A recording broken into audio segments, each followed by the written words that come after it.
Hello everyone, आज के इस सेशन में हम क्लास 8 साइंस के chapter cell structure and functions का एक और नया टॉपिक डिस्कस करेंगे and that is organisation in an organism. एक ऑर्गेनिज्म की बॉडी में क्या क्या चीज़ें प्रेजेंट होती हैं? Cells, tissues, organs and organ systems. कैसे ये सभी चीज़ें ऑर्गेनाइज होती हैं एक ऑर्गेनिज्म में, या आप ये भी बोल सकते हो कि कैसे ये सभी चीज़ें ऑर्गेनाइज हो करके एक ऑर्गेनिज्म की बॉडी को बनाती हैं।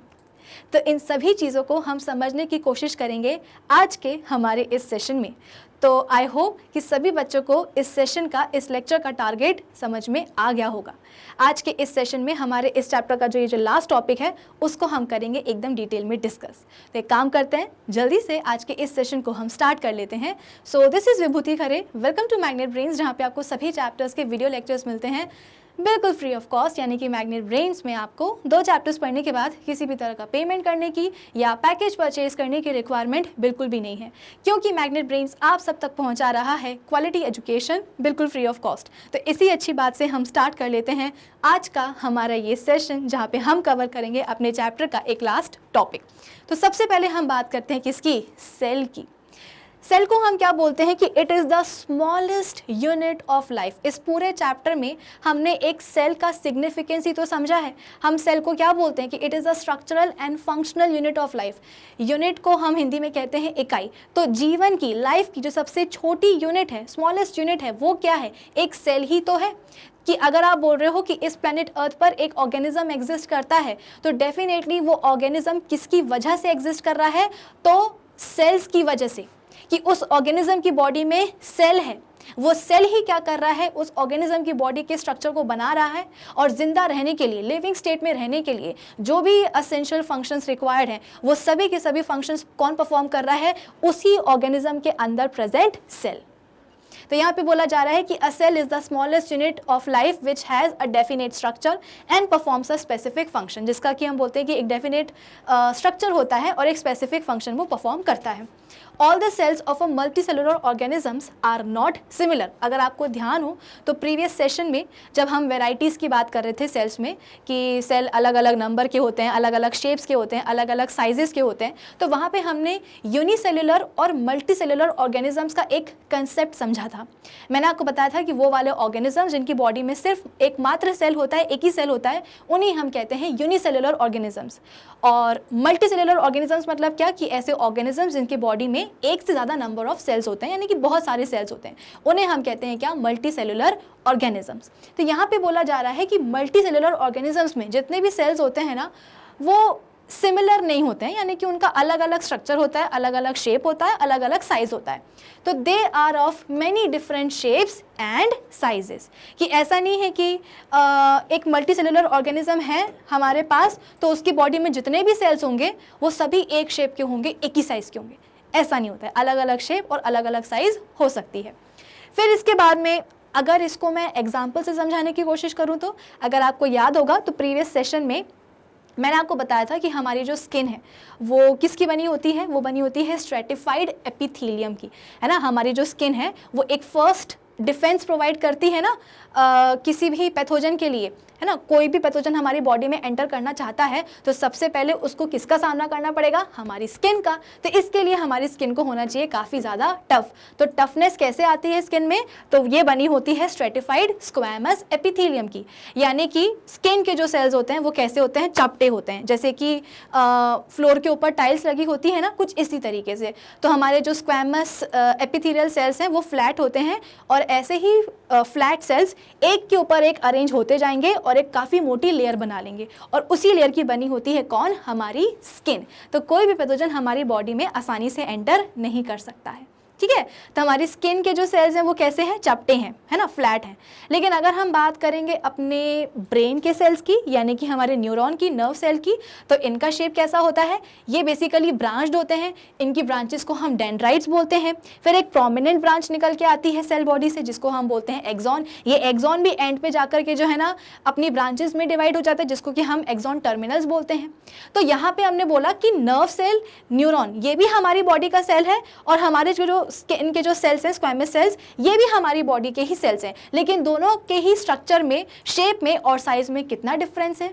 है कि नहीं? चलो फिर इसके बाद में most of the cells are specialised to perform a particular function. देखो जैसे जैसे हम मल्टी सेलुलर ऑर्गेनिज्म की बात करते हैं ना, तो कहीं ना कहीं ऑर्गेनिज्म की बॉडी में ना कॉम्प्लेक्सिटी बढ़ जाती है।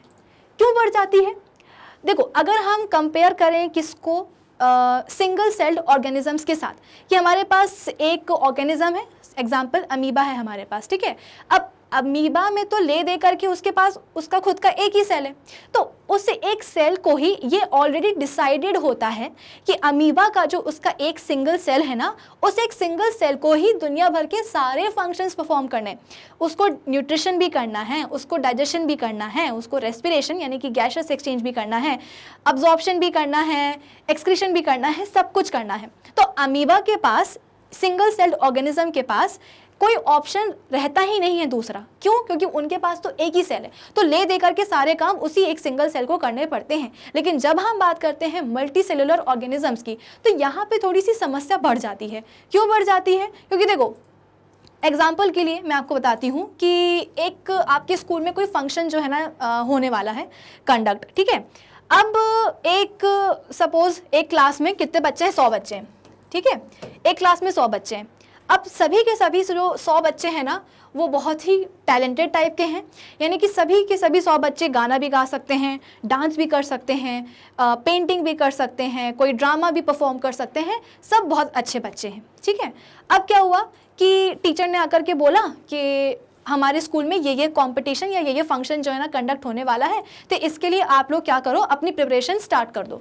अब सभी के सभी 100 बच्चों ने बोला कि मैम हम भी डांस में पार्टिसिपेट करेंगे, कि मैम हम गाना भी गाएंगे, हम पोस्टर भी बनाएंगे, हम डेकोरेशन भी करेंगे, हम एंकरिंग भी करेंगे, हम सब कुछ करेंगे। यानी कि सभी के सभी 100 बच्चे सब कुछ काम करने के लिए तैयार हैं, सभी एक्टिविटीज़ परफॉर्म करने के लिए तैयार हैं।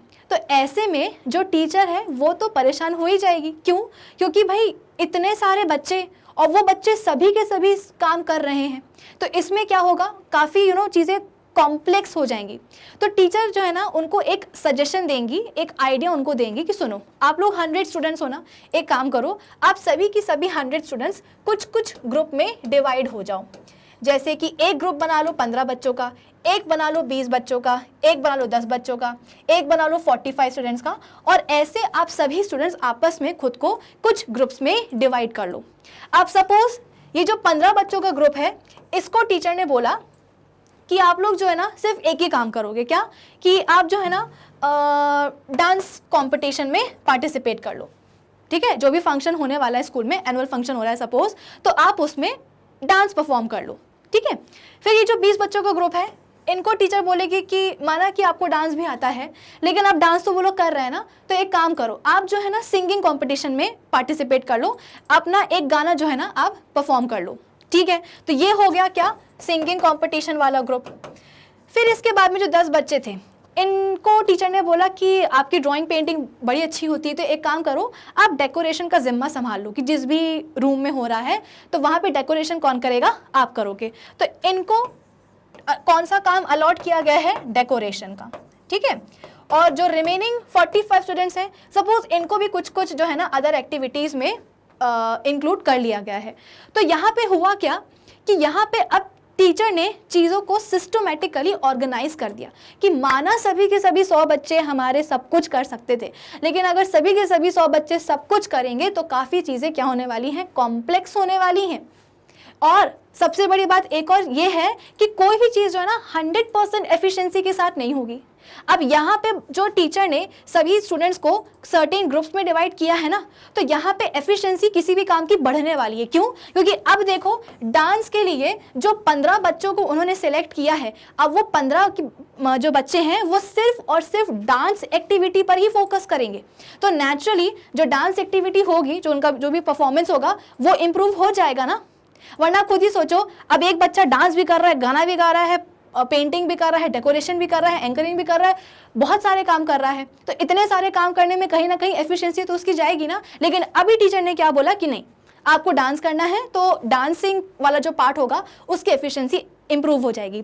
सिमिलरली सिंगिंग के लिए जो 20 बच्चों को सिलेक्ट किया है, वो बच्चे क्या करेंगे, सिर्फ और सिर्फ अपनी सिंगिंग पर ही ध्यान देंगे, तो सिंगिंग वाला जो एक्टिविटी होगी उसकी एफिशिएंसी जो है वो इंप्रूव हो जाएगी। तो यहाँ पे एग्जैक्टली हुआ क्या है कि माना सभी सेल्स सभी स्टूडेंट सब कुछ कर सकते थे, लेकिन हमने सभी बच्चों को एक स्पेसिफिक काम करने के लिए बोल दिया गया है कि अब आप यही वाला काम करोगे। तो ऐसा ही कुछ केस होता है किसमें, मल्टी सेलुलर ऑर्गेनिजम्स में, कि ऑर्गेनिजम्स की बॉडी के अंदर इतने सारे सेल्स होते हैं और अगर सभी सेल्स ने डिसाइड कर लिया कि हम सारे काम करेंगे, हम डाइजेशन भी करेंगे, हम रेस्पिरेशन भी करेंगे, हम रिप्रोडक्शन भी करेंगे, हम एक्सक्रीशन भी करेंगे, तो बहुत हौश पौश होने वाली है। इसलिए क्या होता है कि स्पेसिफिक सेल्स को जो है ना बोला जाता है कि सुनो, आप सारे काम मत करो, आप ये वाला काम करो।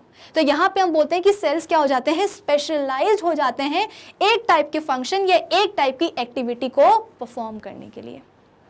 तो यहाँ पे यही बोला जा रहा है कि most of the cells are specialised to perform a particular function. कि अगर हार्ट के जो सेल्स हैं, ठीक है ना, हार्ट के सेल्स को काम का हम बोलते हैं कि काम क्या होगा कि हार्ट को बेसिकली पंप करवाना, ताकि ब्लड जो है पूरी बॉडी में उसको सप्लाई किया जा सके। ठीक है, तो हार्ट के जो सेल्स होंगे वो स्पेशलाइज्ड होंगे किस चीज़ में, हार्ट को पंप करवाने के लिए।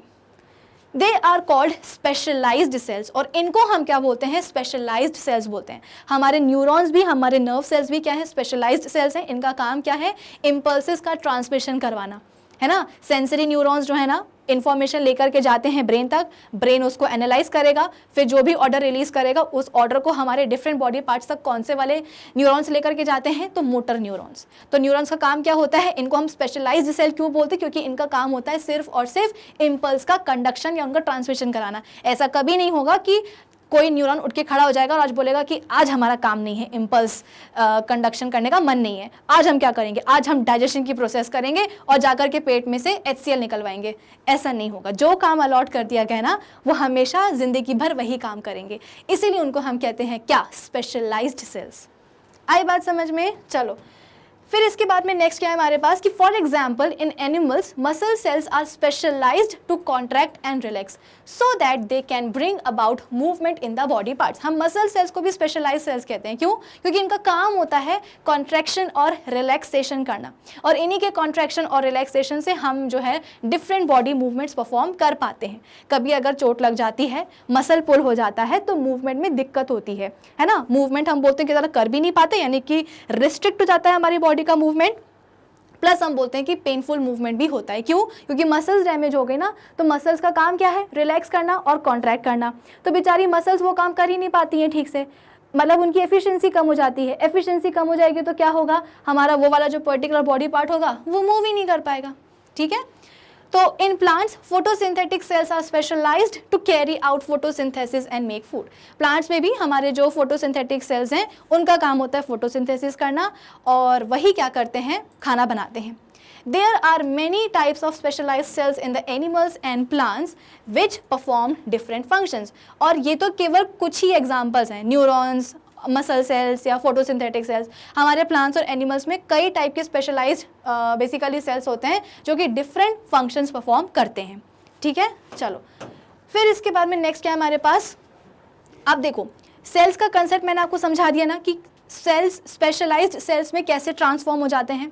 अब हम बात करते हैं टिश्यूज़ की, कि जैसे कि एक न्यूरॉन है, तो हमने डिसाइड किया कि सुनो, उस नर्व सेल को जाकर के बोला कि आपके पास ब्रांचेस हैं, आपके पास डेंड्राइट्स हैं, आपके पास एक्सॉन है, एक्सॉन टर्मिनल्स हैं, तो आप आराम से इम्पल्स का कंडक्शन करा सकते हो। तो नर्व सेल ने बोला कि गुड आइडिया, मैं तो जो है ना इम्पल्स कंडक्शन का काम करूंगा, यानी कि मैं बन चुका हूँ क्या, एक स्पेशलाइज्ड सेल। अब क्या हुआ कि एक दूसरा नर्व सेल हमको दिखाई दिया, तो हमने उसको बोला कि एक मिनट रुको ज़रा, आपका भी तो स्ट्रक्चर पहले वाले नर्व सेल जैसा है, तो अगर वो वाला सेल एक स्पेशलाइज्ड फंक्शन या वो एक सेल स्पेशलाइज्ड सेल हो सकता है, नर्व का इम्पल्स का कंडक्शन हम बोलते हैं कि करा सकता है, तो आप भी तो करा सकते हो। तो वो दूसरा वाला नर्व सेल बोलेगा कि हाँ गुड आइडिया, मेरे पास ऐसा स्ट्रक्चर है तो मैं वो वाला काम कर सकता हूँ। तो उसको भी हम कहाँ ले आए, फर्स्ट नर्व सेल के साथ ही ले आए, और उन दोनों ही नर्व सेल का एक ग्रुप बन गया। फिर इसके बाद में हमको कुछ इसी तरीके के 10 और न्यूरॉन्स यानी कि नर्व सेल्स दिखाई दिए। हमने जाकर के उनको बोला कि अरे आप लोग का स्ट्रक्चर भी तो एक जैसा है, और वो जो दो अपने नर्व सेल से पुराने वाले उनके जैसे ही स्ट्रक्चर है, सिमिलर है। तो एक काम करो ना, ये जो सिमिलर स्ट्रक्चर वाले सेल्स है ना, ये अपना मिलके ग्रुप क्यों नहीं बना लेते हो।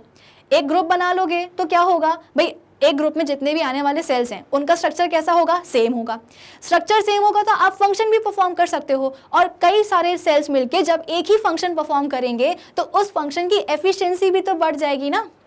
तो ये जो ग्रुप बना है ना सिमिलर स्ट्रक्चर और शेप पोजेस करने वाले सेल्स का, जो कि कंबाइन करके क्या करते हैं, एक ही स्पेसिफिक फंक्शन परफॉर्म करते हैं, इसी ग्रुप को हम बोलते हैं पता है क्या, टिश्यू। तो एक टिश्यू क्या है, तो टिश्यू हम बोलते हैं कि एक ग्रुप होता है सिमिलर स्ट्रक्चर बेसिकली पोजेस करने वाले सेल्स का। ये सेल्स करते क्या है, आपस में एक साथ मिलकर यूनिटी के साथ एक स्पेशलाइज्ड फंक्शन परफॉर्म करते हैं। ठीक है, तो a multicellular organism, animal or plant is made up of millions of cells. The cells in a multicellular organism do not work as a single cells. They work in groups of similar cells. So a group of similar cells which work together to perform a particular function is called a tissue. समझ में आई बात कि हमारे पास एक nerve cell था, उसको हमने बोला कि तुम इम्पल्स का कंडक्शन करा लो भैया, तुम्हारा स्ट्रक्चर ऐसा है, तुम पे सूट करेगा वो काम। दूसरा हमको दिखाई दिया, हमने बोला कि अरे आपका स्ट्रक्चर भी तो वैसे ही है, चलो आप भी इम्पल्स का कंडक्शन करवा लो। उसने बोला ठीक है, नॉट अ बैड आइडिया। फिर इसके बाद में हमको 10 क्या, हमको 20 और ऐसे सेल दिखाई दिए जिनका स्ट्रक्चर आपस में तो मिलता जुलता था ही था, साथ ही साथ जो अपने पुराने वाले न्यूरॉन्स थे ना उनसे भी मैचिंग का था। तो हमने बोला कि भाई जब स्ट्रक्चर सेम है तो अलग अलग क्यों बैठे हुए हो, जाओ एक ग्रुप बनाओ, और एक ग्रुप बना ही लोगे तो फिर हम बोलते हैं कि फंक्शन भी एक ही परफॉर्म करो, तो फंक्शन की एफिशिएंसी इंप्रूव हो जाएगी, बढ़िया तरीके से फंक्शन होगा। तो उस ग्रुप को हम क्या बोलेंगे, एक टिश्यू बोलेंगे। समझ में आई बात। चलो for example, in animals muscle tissue is a group of muscle cells joined together which is specialized to contract and relax so as to move body parts. अब हुआ क्या, कई सारे मसल सेल्स आ गए, तो इन मसल सेल्स को हमने क्या करा, कंबाइन कर दिया। तो कंबाइन करने के बाद में हुआ क्या, एक ग्रुप बन गया ना, और उसी ग्रुप को हम बोलेंगे टिश्यू। कौन सा वाला टिश्यू, वो टिश्यू बना है मसल सेल्स के कॉम्बिनेशन से, इसलिए उसको हम बोलेंगे क्या, मसल टिश्यू, जो कि क्या काम करेगा, कॉन्ट्रैक्शन और रिलैक्सेशन का, जिसके कारण हमारा जो हमारे बॉडी पार्ट्स होते हैं उनका मूवमेंट पॉसिबल है। फिर इसके बाद में नेक्स्ट पॉइंट क्या है कि दस muscle tissue brings about movement in the body parts of the animal. In plants, photosynthetic tissue is a group of photosynthetic cells joined together specialized to do photosynthesis and make food. तो वैसे ही leaf में कई सारे जब photosynthetic cells आ जाएंगे, ये मिलके group बना लेंगे, उस ग्रुप को हम बोलेंगे photosynthetic tissue, और जो कि क्या काम करेगा, photosynthesis का। So there are many different types of tissues in both plants and animals. In fact, there are as many types of tissues as there are cells. यानी कि जितने cells होते हैं ना, कुछ उतने ही नंबर के उतने ही टाइप्स के क्या होते हैं, बॉडी में टिश्यूज़ भी होते हैं। तो बेसिकली टिश्यूज़ बन कैसे रहे, सेल्स के कॉम्बिनेशन या सेल्स के ग्रुपिंग से ही तो बन रहे हैं ना। तो जितने टाइप्स के सेल होंगे उतने ही टाइप्स के, देखो ना यहाँ पे यही तो बोला जा रहा है कि जितने टाइप के सेल्स होंगे उतने ही टाइप के टिश्यूज़ बनेंगे। ठीक है, तो in fact there are as many types of tissues as there are cells. फिर अब हम नेक्स्ट आते हैं किसके ऊपर, ऑर्गन्स के ऊपर। हम पढ़ क्या रहे हैं इस टॉपिक में, हम पढ़ रहे हैं एक ऑर्गेनिज्म का ऑर्गेनाइजेशन, है ना, कि कैसे एक ऑर्गेनिज्म बना है। तो सबसे पहले हमने बात करी किसकी, ऑर्गेनिज्म की, एक सबसे स्मॉलेस्ट यूनिट की, जिसको हम कहते हैं सेल। तो सेल क्या होता है, उसका काम क्या होता है, ये हमें समझ में आया, है ना। हम बात कर रहे हैं किसकी, मल्टी सेलुलर ऑर्गेनिजम्स की, उनकी बॉडी में बहुत सारे सेल्स होते हैं, और अगर सारे सेल सारे काम करेंगे तो सिचुएशन जो ना काफ़ी ज़्यादा कॉम्प्लेक्स हो जाएगी, सब मेस्ड अप हो जाएगा। इसीलिए हमने डिसाइड किया है कि कुछ सेल्स को हम एक स्पेसिफिक फंक्शन अलॉट कर देंगे कि आपको बस यही काम करना है, उसी को अच्छे तरीके से करो, उतना ही काफ़ी है। फिर इसके बाद में सिमिलर स्ट्रक्चर और पोजेस करने वाले जो सेल्स होते हैं उनको हमने ग्रुप में डिवाइड कर दिया, और उस ग्रुप को हम बोलते हैं क्या, टिश्यू। और उस टिश्यू में उस ग्रुप में आने वाले जितने भी सेल्स होंगे वो सभी के सभी एक साथ एक ही फंक्शन परफॉर्म करेंगे, तो नेचुरली एफिशिएंसी तो बढ़ी जाएगी। अब नेक्स्ट जो हम स्टेप पे पहुंचे हैं वो क्या है, ऑर्गन्स है। अब जैसे सेल्स ने मिलकर एक ग्रुप बनाया था जिसको हम एक टिश्यू बोल रहे थे, वैसे ही कई सारे टिश्यूज मिलकर क्या कर सकते हैं, अपना एक ग्रुप बना सकते हैं, और उस ग्रुप को हम बोलते हैं क्या, ऑर्गन। तो the bodies of animals and plants are made up of different types of tissues. The different cells of the body of an animal or a plant do not work separately. The different tissues combine together to form what? Organs. अलग अलग tissues combine होकर क्या बनाते हैं, organs बनाते हैं। These organs perform different tasks for the animal और the plant, और ये ऑर्गन्स क्या करते हैं, हमारे प्लांट और एनिमल की बॉडी के लिए अलग अलग बेसिकली फंक्शन परफॉर्म करते हैं। तो हमारी बॉडी में भी कई टाइप के ऑर्गन होते हैं, हमारे पास हार्ट है, हमारे पास स्टमक है, हमारे पास ब्रेन है, हमारे पास क्या है, लंग्स हैं, लिवर हैं, पैंक्रियाज हैं, ठीक है, बहुत सारे हमारे पास ऑर्गन्स होते हैं। The function of heart, heart का काम क्या होता है भाई कि is to pump blood around the body. जैसे कि मैंने आपको बताया ना कि हमारी बॉडी के हर एक सेल तक ब्लड, ऑक्सीजन पहुंचना चाहिए, है ना, खाना पहुंचना चाहिए, सब कुछ पहुंचना चाहिए। तो इसका काम कौन करेगा, ब्लड करेगा, है ना। ब्लड ही तो एक, बेसिकली मैं आपको बताऊं, ब्लड भी क्या होता है, एक टिश्यू ही होता है, ठीक है। तो ये एक कनेक्टिव टिश्यू है। नाम से ही समझ में आ रहा है कि ब्लड का काम क्या होगा कि ये बॉडी के जितने भी डिफरेंट पार्ट्स होंगे ना, उन सभी को ये कनेक्ट करने की कोशिश करेगा। तो ब्लड का जो कॉन्टैक्ट है वो बॉडी के हर एक सेल तक रहता है। तो हर एक सेल को क्या चाहिए है, ब्लड चाहिए बेसिकली। तो ये ब्लड की सप्लाई कौन करेगा, तो हमारा हार्ट, ठीक है। एक बड़ा ही अच्छा सा GIF है, आप इससे समझ सकते हो। कुछ इस तरीके से हमारा जो हार्ट है वो क्या करता है, ये बेसिकली हार्ट की जो मसल्स हैं वो यहाँ पे काम कर रही हैं, ठीक है। तो आप देख सकते हो यहाँ पे कि यहाँ पे कंटिन्यूसली कॉन्ट्रैक्शन और रिलैक्सेशन चल रहा है। इसी कॉन्ट्रैक्शन से क्या होता है भाई, देखो जैसे ही हार्ट की मसल्स ने कॉन्ट्रैक्ट किया, ठीक है, तो अंदर का हम बोलते हैं कि प्रेशर बढ़ा। इस प्रेशर के बढ़ने से होगा क्या कि हार्ट के चैम्बर्स के अंदर जो भी ब्लड होगा वो एक साथ जो है ना, जो भी मतलब कि जैसे कि यहाँ से क्या निकल रही हैं, ब्लड वेसल्स निकल रही हैं, ठीक है। तो हार्ट की मसल्स ने जैसे ही कॉन्ट्रैक्ट किया तो ये जो चैम्बर्स होते हैं हार्ट के, ये क्या हो जाएंगे, ये सिकुड़ जाएंगे। सिकुड़ने के कारण प्रेशर बढ़ जाएगा और इस प्रेशर के कारण ब्लड, हार्ट की इन चैम्बर्स में जो भी ब्लड भरा होगा वो पूरा का पूरा ब्लड कहाँ आ जाएगा, वो हम बोलते हैं कि ब्लड वेसल्स में आ जाए। और इन ब्लड वेसल से जो ब्लड होगा वो हमारे डिफरेंट बॉडी पार्ट्स तक सप्लाई हो जाएगा। तो ये चीज़ कैसे पॉसिबल हुई, वो कुछ इस तरीके से कि हमारी जो हार्ट है उसकी जो वॉल्स हैं, उन वॉल्स में क्या है, हार्ट के सेल्स हैं, कार्डियक सेल्स हैं, है ना। तो वो सेल्स क्या कर रहे हैं, बेसिकली कॉन्ट्रैक्शन और रिलैक्सेशन कर रहे हैं, जिसके कारण हार्ट की जो वॉल है ये कॉन्ट्रैक्ट और रिलैक्स हो रही है, जिसके कारण ब्लड जो है उसकी पंपिंग पॉसिबल है। तो यहाँ पे आपने देखा कि हार्ट के जो सेल्स हैं वो किस चीज़ में स्पेशलाइज्ड होते हैं, ठीक है। तो यहाँ पे बात किस चीज़ की जा रही थी, यहाँ पे हमने ये वाला पॉइंट तो डिस्कस कर लिया था, है ना। चलो, तो the function of the heart is to pump blood around the body, ये हमने देख लिया।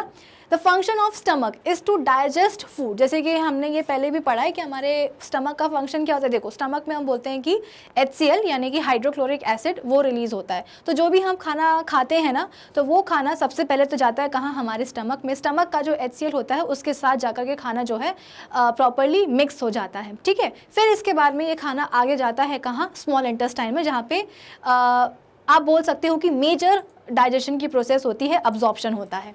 The function of the brain is to control all the parts of the body. Lungs are the organs for breathing, lungs का काम क्या होता है, breathing की प्रोसेस करना, O2 को अंदर लेना और बॉडी के अंदर जो कार्बन डाइऑक्साइड प्रोड्यूस हुई है उसको बॉडी के बाहर फेंकना। The function of the lungs is to take in oxygen and give out carbon dioxide, कुछ इस तरीके से, है ना। ब्रीदिंग की प्रोसेस हम करते हैं तो O2 को इनहेल करेंगे और कार्बन डाइऑक्साइड को एक्सहेल कर देंगे। फिर इसके बाद में जैसे कि मैंने आपको बताया कि स्टमक में HCl सेक्रेट होता है, तो जो भी हम खाना खाते हैं वो फूड पाइप ईसोफेगस से कहाँ आता है, स्टमक में आता है।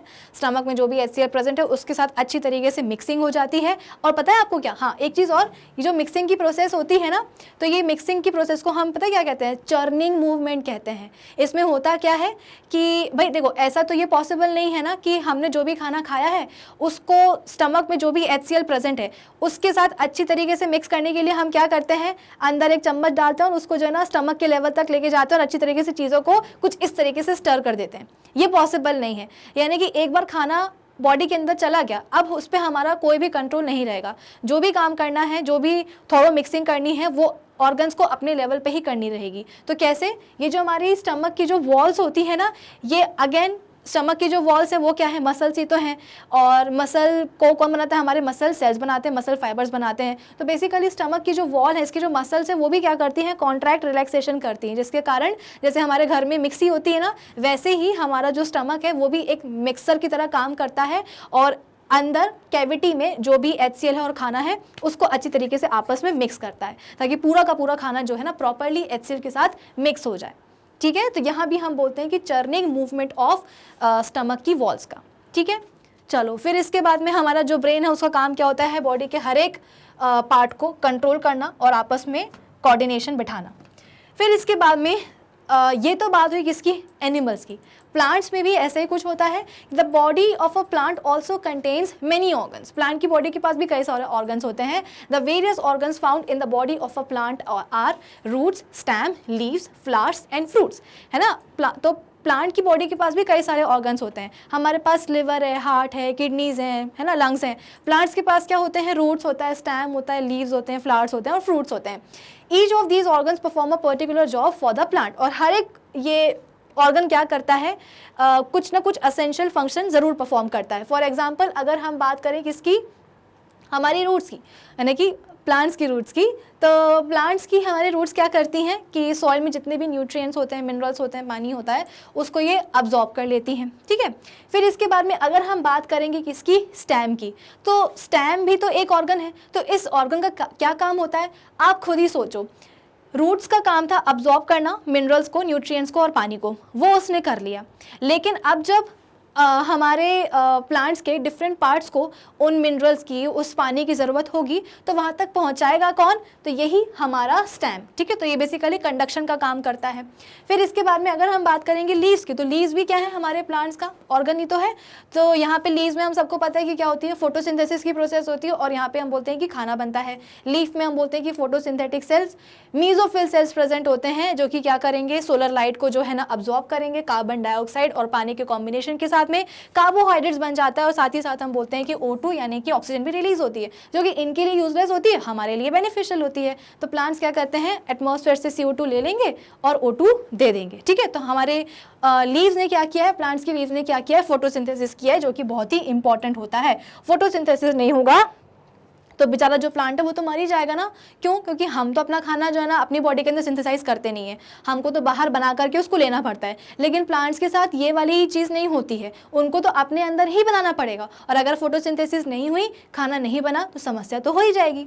फिर इसके बाद में अगर हम बात करेंगे फ्लावर्स की, तो आप बोलोगे कि मैम रूट्स का काम समझ में आया, स्टेम का काम समझ में आया, और हमने क्या पढ़ा अभी, लीव्स का काम समझ में आया, फंक्शन समझ में आया, लेकिन फ्लावर्स का क्या काम होता है। तो भाई अगर फ्लावर्स नहीं होंगे ना, तो बेसिकली आप बोलोगे कि रिप्रोडक्शन कहाँ होगा, है ना, पॉलिनेशन की प्रोसेस कैसे होगी, कि मेल, जैसे कि फ्लावर नंबर 1 है, ये फ्लावर नंबर 2 है, ठीक है, ये मेल फ्लावर है और ये फीमेल फ्लावर है। तो पॉलिनेशन से क्या होता है, जो पोलन ग्रेन्स यानी कि जो मेल गैमेट्स हैं वो निकल के कहाँ आ जाते हैं, फीमेल फ्लावर में आ जाते हैं। पॉलिनेशन होता है, मेल और फीमेल गैमेट का फ्यूजन होता है, बाकायदा हम बोलते हैं कि तब एग एम्ब्रियो वगैरह बनता है, ठीक है ना। इस मतलब जाइगोट बनेगा फर्टिलाइज्ड एग से, फिर इसके बाद में उससे एम्ब्रियो बनेगा, एम्ब्रियो से हम बोलते हैं कि इसके बाद में सीड बनता है, और सीड को कवर करने वाले हमारे दूसरे ऑर्गन कौन होते हैं, मतलब प्लांट्स के ऑर्गन क्या है, फ्रूट्स हैं, ठीक है। तो यहाँ पे फ्लावर्स का बेसिकली काम क्या होता है, पॉलिनेशन करवाना, है ना, रिप्रोडक्शन की प्रोसेस करवाना, वरना क्या होगा, नए नए जो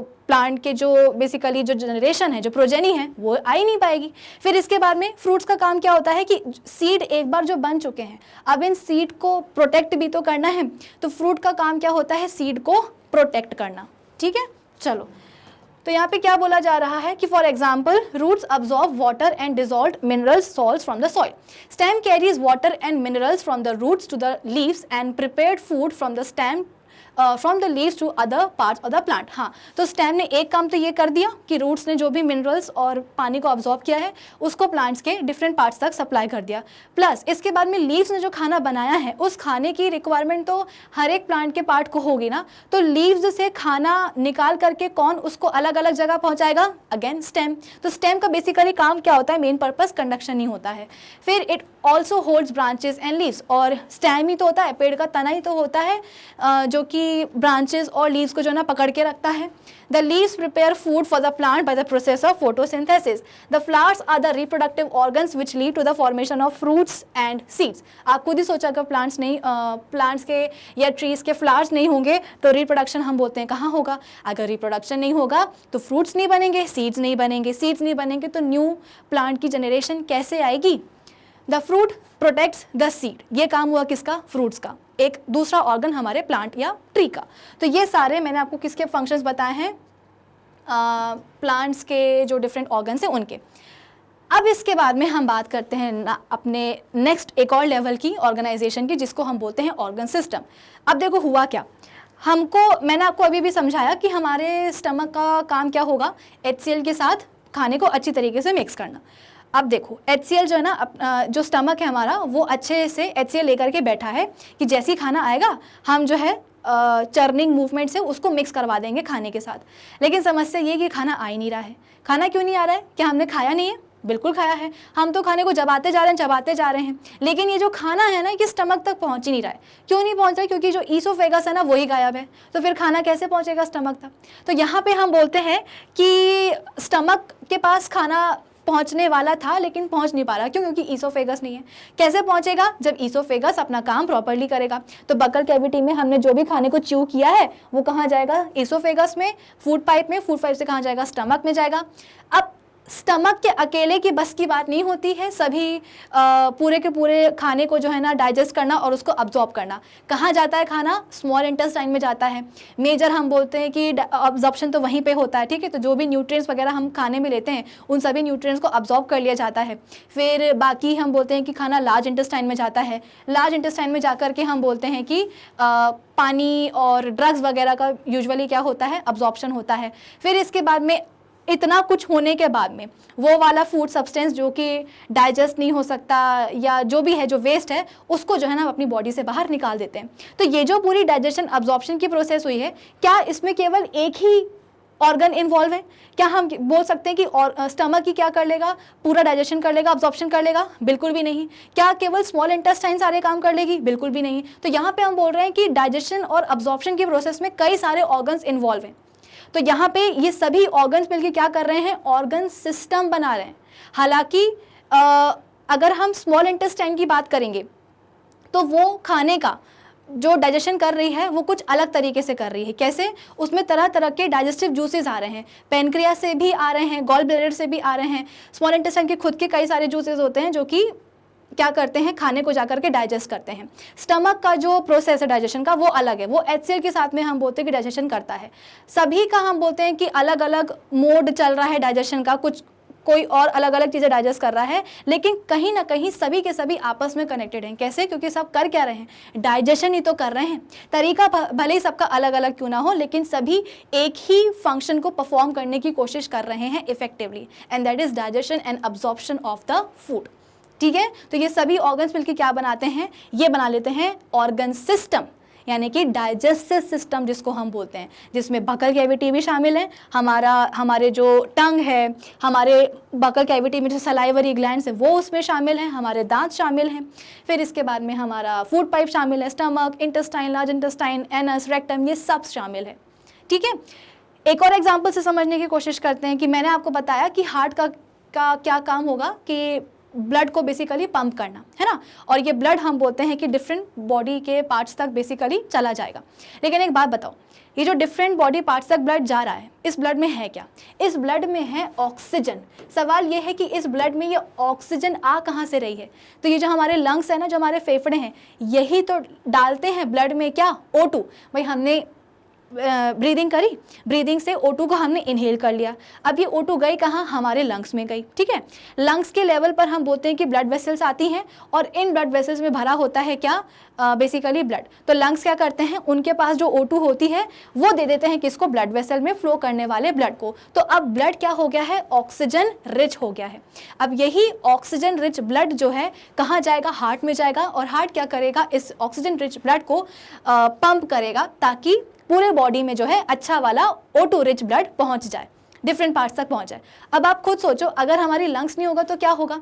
ऐसा नहीं है, हार्ट तो ब्लड को पंप करेगा, लेकिन वो वाला जो ब्लड होगा वो O2 रिच तो नहीं होगा। क्यों? क्योंकि उस ब्लड को O2 रिच बना कौन रहा है? हमारे लंग्स बना रहे हैं। तो कहीं ना कहीं हमारे जो डिफरेंट, मतलब बेसिकली अगर हम बात करेंगे अपने हार्ट की, तो वो एक अलग ऑर्गन सिस्टम है। लंग्स भी हम बोल रहे हैं कि वो एक अलग अपना रेस्पिरेटरी सिस्टम बनाते हैं, जिसमें कि हमारे नोस्ट्रल्स आते हैं, है ना, फेरिंग्स आते हैं, ये ट्रेकिया आता है जिसको हम विंड पाइप बोलते हैं, तो वो जिसमें डायफ्राग्म वगैरह भी आ रहा है, तो वो एक अपना अलग रेस्पिरेटरी सिस्टम है। रेस्पिरेटरी सिस्टम भी क्या है? एक ऑर्गन सिस्टम है ना। फिर जो हार्ट जो है वो भी अपना एक अलग सर्कुलेटरी सिस्टम बना रहा है, जिसमें कि सारी ब्लड वेसल्स आ रही हैं, हार्ट वगैरह आ रहे हैं। लेकिन देखो यहाँ पे दो अलग अलग ऑर्गन सिस्टम क्या है? आपस में जुड़े हुए हैं, एक दूसरे के बिना ये काम नहीं कर पाएंगे। ठीक है। The various organs in an organism, animal or plant, do not work separately. The organs work in groups. A group of interconnected organs which work together to do a big job for the organism is called an organ system, or just say a system. All the multicellular animals and plants have many organ systems in their bodies to carry out various life processes. For example, the various organ systems of animals including human beings are, कौन-कौन से organ system है हमारे पास? Digestive, respiratory, circulatory, nervous, excretory, जिसमें कि हम बोलते हैं कि किडनी वगैरह सब आ जाती है. Urinary system, reproductive system, muscular system and skeletal system. तो हमारी बॉडी में तरह तरह के सिस्टम पाए जाते हैं. Each organ system performs a specific function for the body. हर एक organ system जो है ना स्पेसिफिक फंक्शन परफॉर्म करेगा हमारी बॉडी का. For example, the function of digestive system is to break down the food into simpler substances which can be absorbed by the body. हमारे पूरे digestive system का काम क्या है? जो भी हम खाना खाते हैं उसको छोटे छोटे सब्सटेंसेज में तोड़ना, इसके बाद में उसका अब्जॉर्प्शन भी करवाना है ना. चलो फिर इसके बाद में क्या है? The main organs of the digestive system are mouth, oesophagus जिसको हम फूड पाइप कहते हैं, stomach, small intestine, large intestine, rectum and anus. ये सब क्या है? ये हमारे डाइजेस्टिव सिस्टम के मेन कंपोनेंट्स हैं. ठीक है. Each organ of the digestive system performs different function such as ingestion, digestion, absorption, assimilation and egestion. अब आप देखो, अगर आप स्मॉल इंटेस्टाइन और माउथ को कंपेयर करो आपस में, तो कहने को तो माउथ का काम अलग चल रहा है और स्मॉल इंटेस्टाइन का काम हम बोलते हैं कि अलग चल रहा है, लेकिन ये है क्या? ये एक ही सिस्टम के तो कंपोनेंट है ना. माउथ का जो भी काम चल रहा है, ये क्या कर रहा है? जो भी हम खाना खाते हैं, जो भी हम फूड पार्टिकल लेते हैं, माउथ ही क्या करता है? बकल कैविटी ही क्या करती है? इस फूड आइटम को छोटे छोटे पीसेस में डिवाइड करती है. अगर हम सीधे सीधे खाने को स्वालो कर ले, निगल ले, तो उसका डाइजेशन नहीं हो पाएगा, वो एज इट इज बॉडी के बाहर निकल आएगा. ठीक है. तो देखा जाए तो माउथ का काम अलग है और स्मॉल इंटेस्टाइन क्या कर रहा है? अलग चीज़ कर रहा है. वो प्रॉपरली डाइजेस्ट कर रहा है, चीज़ों को अब्जॉर्ब कर रहा है, लेकिन है तो ये सभी एक ही सिस्टम के पार्ट. क्यों है ये एक ही सिस्टम के पार्ट? क्योंकि इसका काम भले ही अलग हो, इसका काम भले ही अलग हो, लेकिन ये जो भी काम कर रहे हैं उसका टारगेट क्या है? उसका टारगेट है डाइजेशन एंड अब्जॉर्प्शन. आई बात समझ में? तो इसीलिए इनको हम एक ही सिस्टम के अंदर इंक्लूड करते हैं. Each organ of the digestive system performs a different function such as ingestion, digestion, absorption, assimilation and egestion etcetera. है ना. रेक्टम और एनस को अगर हम कंपेयर करेंगे ईसोफेगस के साथ, तो दोनों का काम अलग अलग है, लेकिन है तो सभी के सभी हमारे डाइजेस्टिव सिस्टम के ही कंपोनेंट्स ना. चलो फिर क्या है next? The plants have two main organ system. Plants के पास दो मेन ऑर्गन सिस्टम होते हैं, root system and shoot system. The root system consist of various types of roots, whereas shoot system में क्या होता है? Stem, leaves, flowers and fruits etcetera. Different organs of the organ systems of plants perform specific function for the plants. For example, roots का काम क्या होता है? पानी और मिनरल्स को ऑब्जॉर्ब करना. लीव्स, अभी मैंने आपको बताया था, उसका काम होता है क्या? फोटोसिंथेसिस करना. तो कुल मिलाकर के यहाँ पे बात हुई किसकी? ऑर्गन सिस्टम की. अब जब इतने सारे ऑर्गन सिस्टम बन ही चुके हैं, प्लांट्स में भी और एनिमल्स में भी, तो एक ऑर्गेनिज्म तो अपने आप बन ही जाएगा ना. तो यहाँ पे अल्टीमेटली हो गया है क्या? ऑर्गेनिज्म की बारी आ चुकी है कि an organism is an animal or a plant which can exist on its own. वो खुद एग्जिस्ट कर सकता है.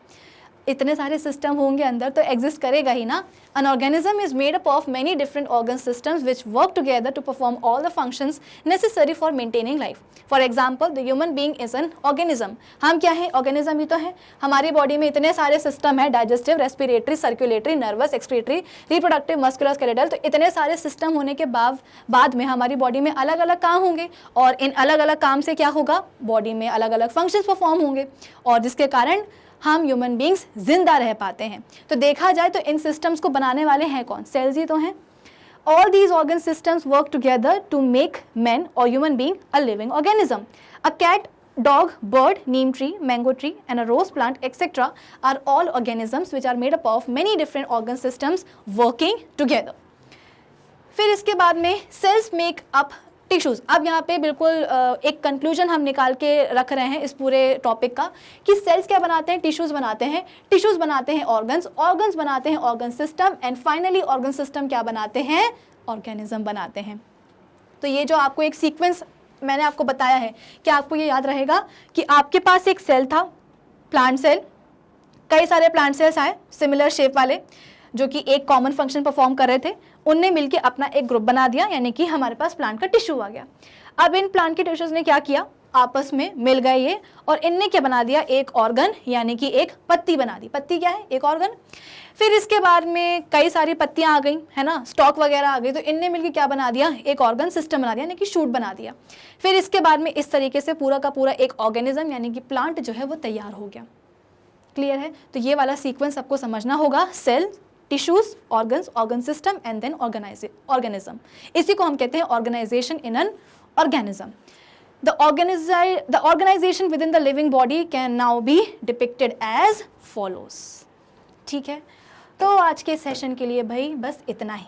तो आज के सेशन में हमने इस चैप्टर को कर लिया है कंप्लीट।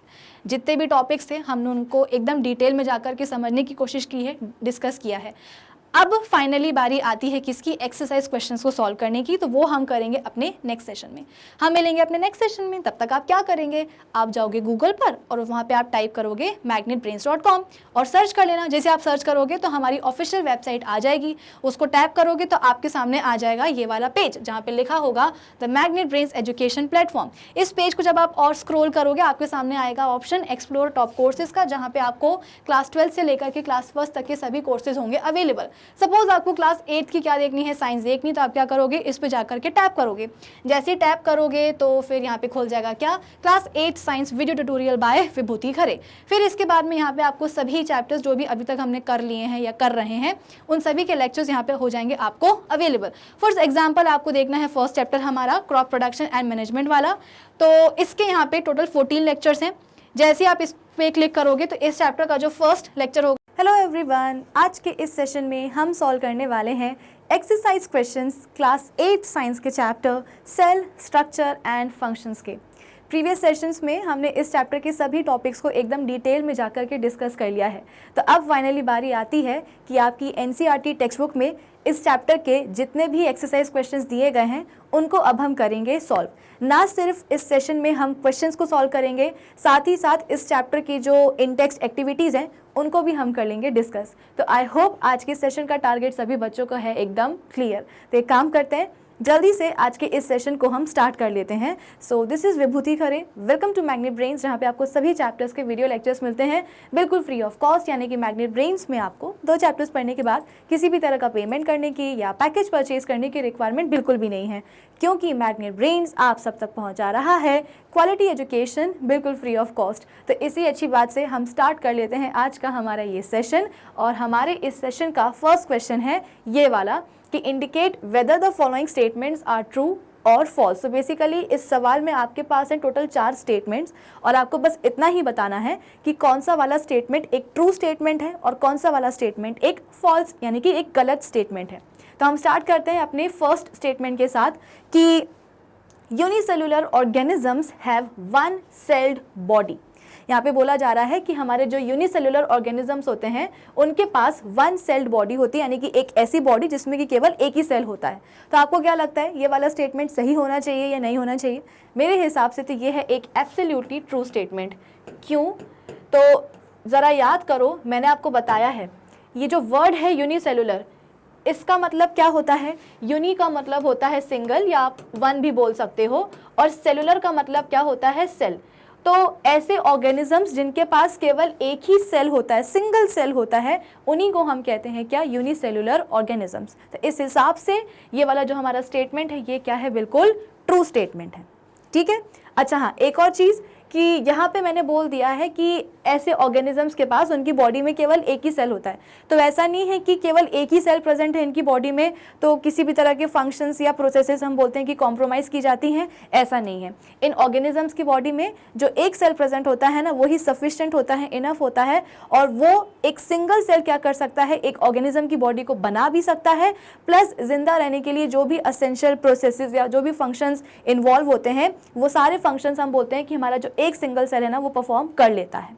ठीक है। तो कोई भी फंक्शंस या प्रोसेसेस हम बोलते हैं कि कॉम्प्रोमाइज नहीं होती हैं यूनिसेलुलर ऑर्गेनिजम्स में। बाकायदा डाइजेशन होता है, न्यूट्रिशन होता है, अब्जॉर्प्शन होता है, एक्सक्रीशन होता है, इनफैक्ट रिप्रोडक्शन भी हो जाता है ना। यानी कि यूनिसेलुलर ऑर्गेनिजम्स जो है वो डेफिनेटली अपनी नेक्स्ट जनरेशन भी प्रोड्यूस कर लेते हैं उसी एक सिंगल सेल से।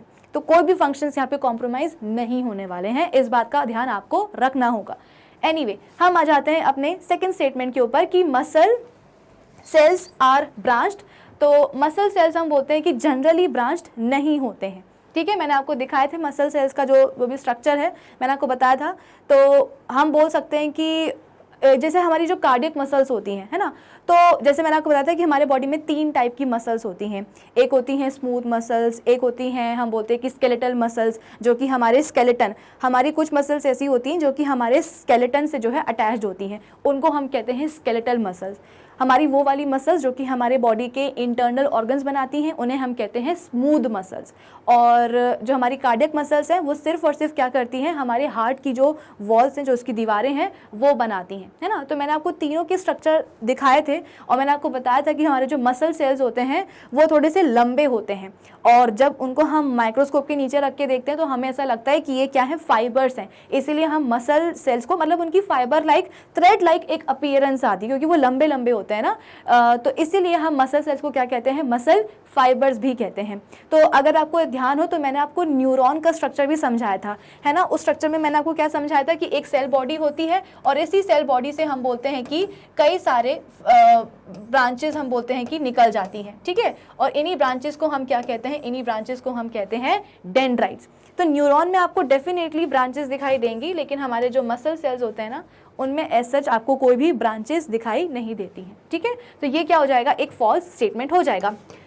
अब हम बढ़ जाते हैं आगे। आगे क्या हमारे पास थर्ड स्टेटमेंट, कि the basic living unit of N organism is an organ.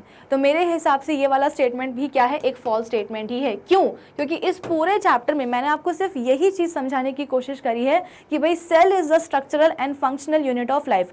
Unit का मतलब क्या होता है हिंदी में, इकाई, है ना। तो यहाँ पे हम बोल रहे हैं कि इस स्टेटमेंट में बोला जा रहा है कि जो बेसिक यूनिट होती है, लिविंग यूनिट जो होती है किसी भी ऑर्गेनिज्म की, वो एक ऑर्गन है। ऑर्गन नहीं है भाई, वो क्या है, वो एक सेल है।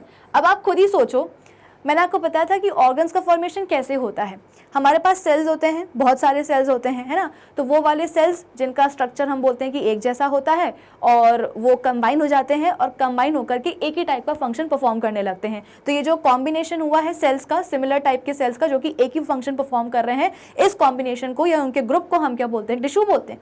सिमिलरली एक जैसे टिश्यूज कंबाइन होते हैं और फिर वो मिलके क्या बनाते हैं, ऑर्गन बनाते हैं। तो अगर किसी ऑर्गेनिज्म के पास ऑर्गन है तो वो ऑर्गन कैसे आया है, तो डेफिनेटली वो ऑर्गेनिज्म क्या है, एक मल्टी सेलुलर ऑर्गेनिज्म है।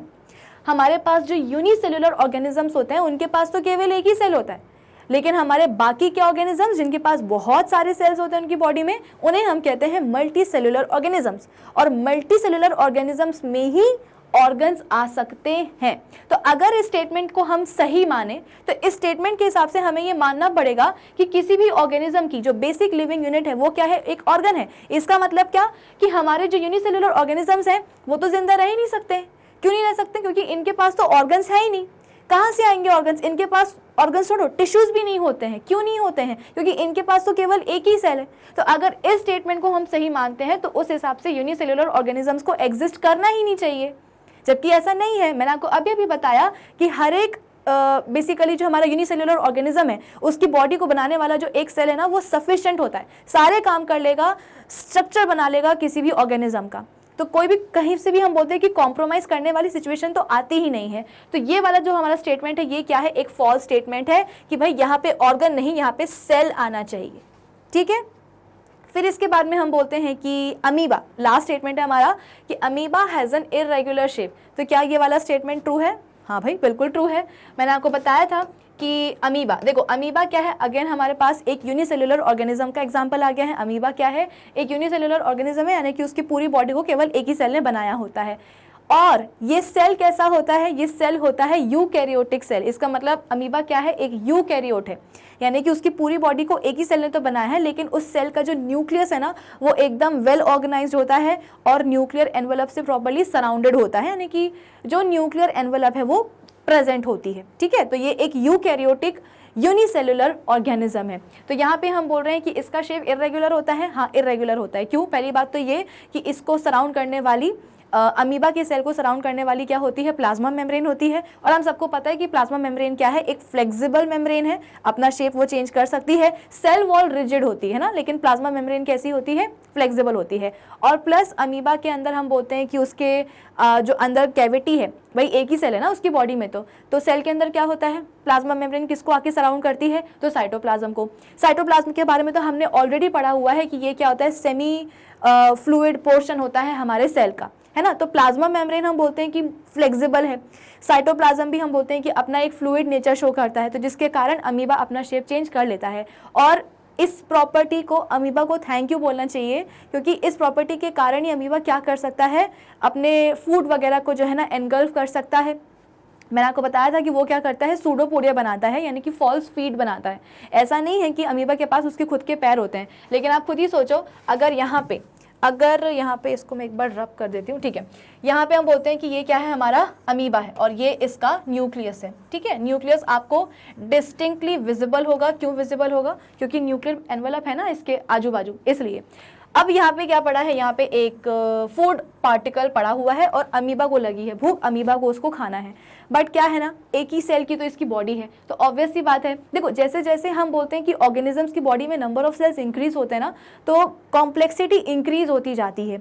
जो हमारे यूनिसेलुलर ऑर्गेनिजम्स होते हैं वो क्या होते हैं, वो सिंपल ऑर्गेनिजम्स होते हैं। उनका जो बॉडी स्ट्रक्चर है वो काफ़ी सिंपल टाइप का होता है, बिल्कुल भी कॉम्प्लेक्सिटी नहीं होती है। वो तो जैसे जैसे नंबर ऑफ सेल्स बढ़ेंगे कॉम्प्लेक्सिटी बढ़ती जाएगी, है ना। तो इसके पास तो एक ही सेल है, ऑब्वियस सी बात है, पैर वैर तो होंगे नहीं, लेकिन भूख तो उसको लगी है, इसको ये वाला जो है ना फूड पार्टिकल खाना है। तो ये कैसे खाएगा, तो अपने साइटोप्लाज्म को ये थ्रो करता है।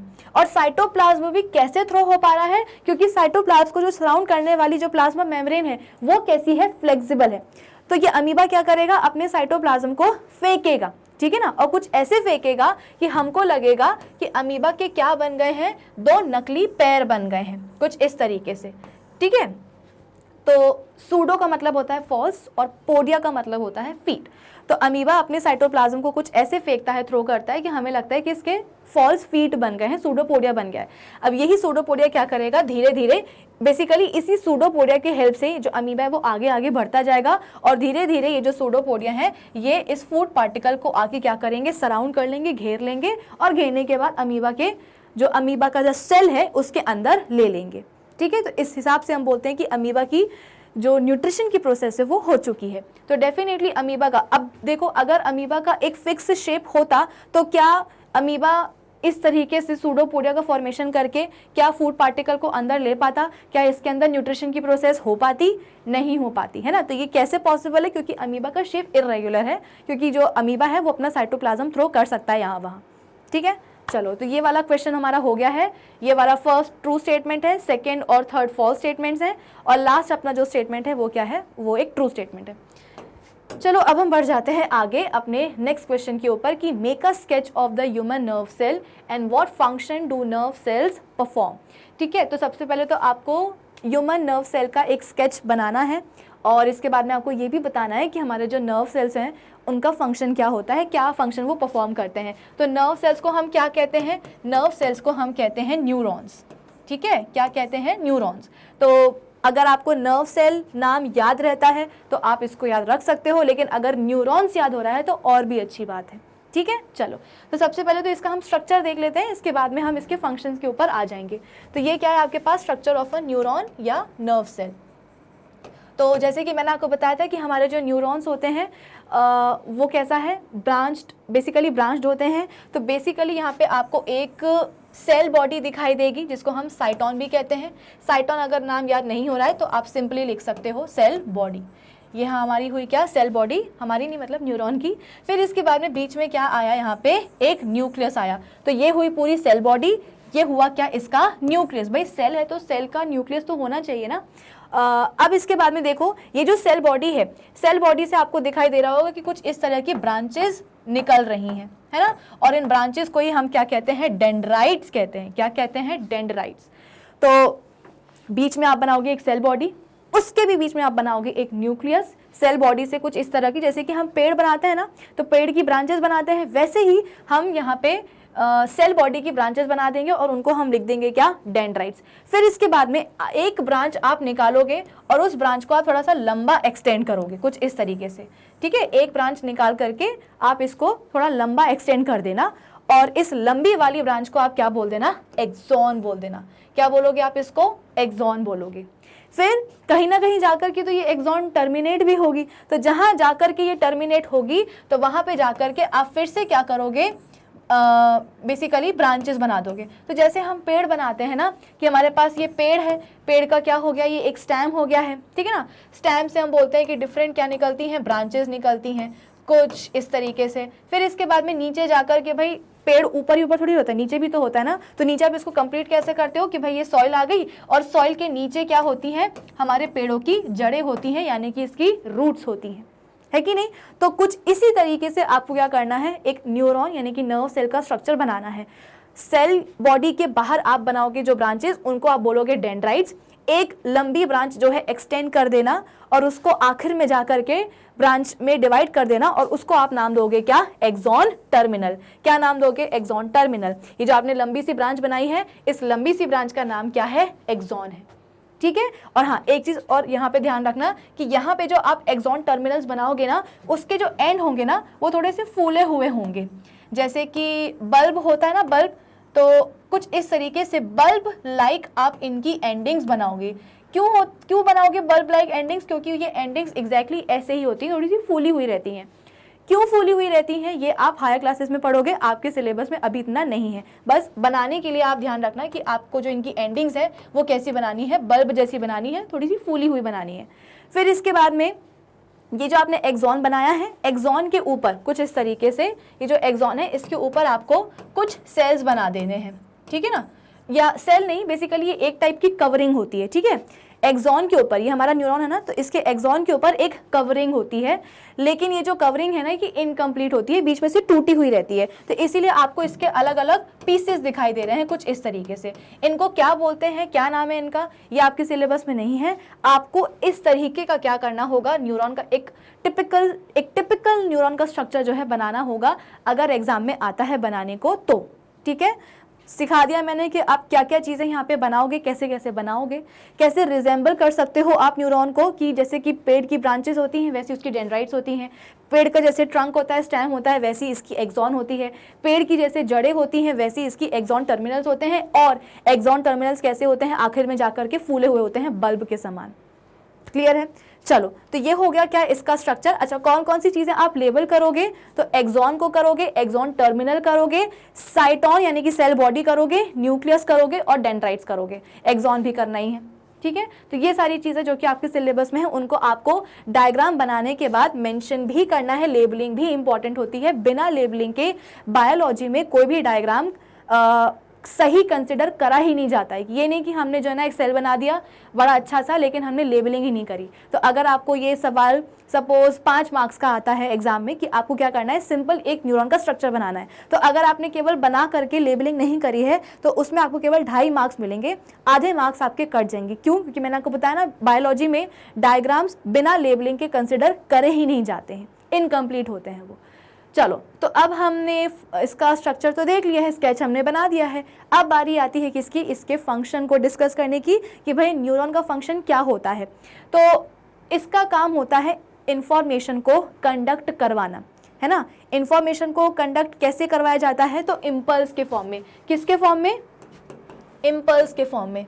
तो हुआ क्या, सपोज हम बना रहे थे क्या, मैगी, ठीक है, मैगी बना रहे थे और हमने मैगी के ऊपर एक, मतलब जो भी हमारा कढ़ाई वगैरह है उसके ऊपर हमने रख दी क्या, एक स्टील की प्लेट। अब हमको ध्यान नहीं रहा, हम जल्दी जल्दी में आए और उस स्टील की प्लेट को हमने क्या करा, अपने हाथ से ही पकड़ करके हटाने की कोशिश करी। तो क्या हुआ कि ये जो गरम प्लेट है, प्लेट तो गरम हो जाएगी ना, तो ये जो गरम प्लेट हमने छुई है ना, इसकी इंफॉर्मेशन हमारी जो सेंसरी न्यूरॉन्स होंगी वो किसको लेके जाके, मतलब किसको देंगी जा करके, तो हमारे ब्रेन को देंगी। ब्रेन उस इन्फॉर्मेशन को एनालाइज करेगा कि अरे भाई सेंसरी जो न्यूरॉन्स हैं वो कुछ इन्फॉर्मेशन लेकर के आई हैं और उस इन्फॉर्मेशन के अकॉर्डिंग हाथ ने क्या किया है, एक गर्म प्लेट को छू लिया है। अब अगर हाथ को गर्म प्लेट से हटाया नहीं गया, इनका कांटेक्ट नहीं तोड़ा गया, तो क्या होगा, हाथ जल जाएगा, बर्न हो जाएगा, इंजरी हो जाएगी। तो फिर ब्रेन क्या करता है, इस इंफॉर्मेशन को एनालाइज करके प्रोसेस करके एक ऑर्डर पास करता है कि भैया सुनो, ये हाथ जो है ना इसको हटाना पड़ेगा वरना गड़बड़ हो जाएगी। तो ये जो ऑर्डर है इसको हमारी जो मोटर न्यूरॉन्स हैं ये क्या करेंगी, ब्रेन से लेकर के जाएंगी कहाँ, हमारे हाथ तक, और हाथ को जाकर के बोलेंगे हटा लो, ऊपर से ऑर्डर आया है, नहीं हटाओगे तो जल जाओगे, तो हाथ हमारा हट जाता है। तो बेसिकली हम बोलते हैं कि कुछ इस तरीके से न्यूरॉन्स क्या करती हैं, इन्फॉर्मेशन का ट्रांसमिशन करती हैं, कंडक्शन करवाती हैं। कैसे, तो इम्पल्स के फॉर्म में। होता क्या है कि यहाँ से हम बोलते हैं कि स्टिमुलाई आता है, यानी कि इन्फॉर्मेशन आती है, इम्पल्स आती है। ये क्या करेगी, न्यूरॉन अपनी डेंड्राइट से इस इम्पल्स को वो ले लेगी। इम्पल्स कहाँ जाएगी, आगे एक्सॉन में जाएगी। एक्सॉन हम बोलते हैं कि आगे मतलब जो इम्पल्स है वो कहाँ जाएगी, एक्सॉन से एक्सॉन टर्मिनल में जाएगी। फिर यहाँ पे हम बोलते हैं कि एक दूसरी न्यूरॉन प्रेजेंट होती है। यहाँ पे हम बोलते हैं कि एक दूसरी न्यूरॉन प्रेजेंट होती है और दूसरी न्यूरॉन की जो डेंड्राइट्स है ना वो प्रेजेंट होती है। तो इम्पल्स यहाँ से आ रही है, एक्सॉन में गई, एक्सॉन टर्मिनल में गई। अब आगे क्या होगा, तो ये जो इम्पल्स है ना ये दूसरी न्यूरॉन में जाएगी। कैसे जाएगी, तो सबसे पहले जो दूसरी न्यूरॉन है ना ये अपने डेंड्राइट्स के थ्रू आगे वाली न्यूरॉन से इम्पल्स को ले लेगी। फिर इसके बाद में अब सेकेंड न्यूरॉन में इम्पल्स जा चुकी है, कैसे आगे कंटिन्यू होगी, तो डेंड्राइट से जाएगी सेल बॉडी में, सेल बॉडी से जाएगी एक्सॉन में, एक्सॉन से जाएगी फिर एक्सॉन टर्मिनल में।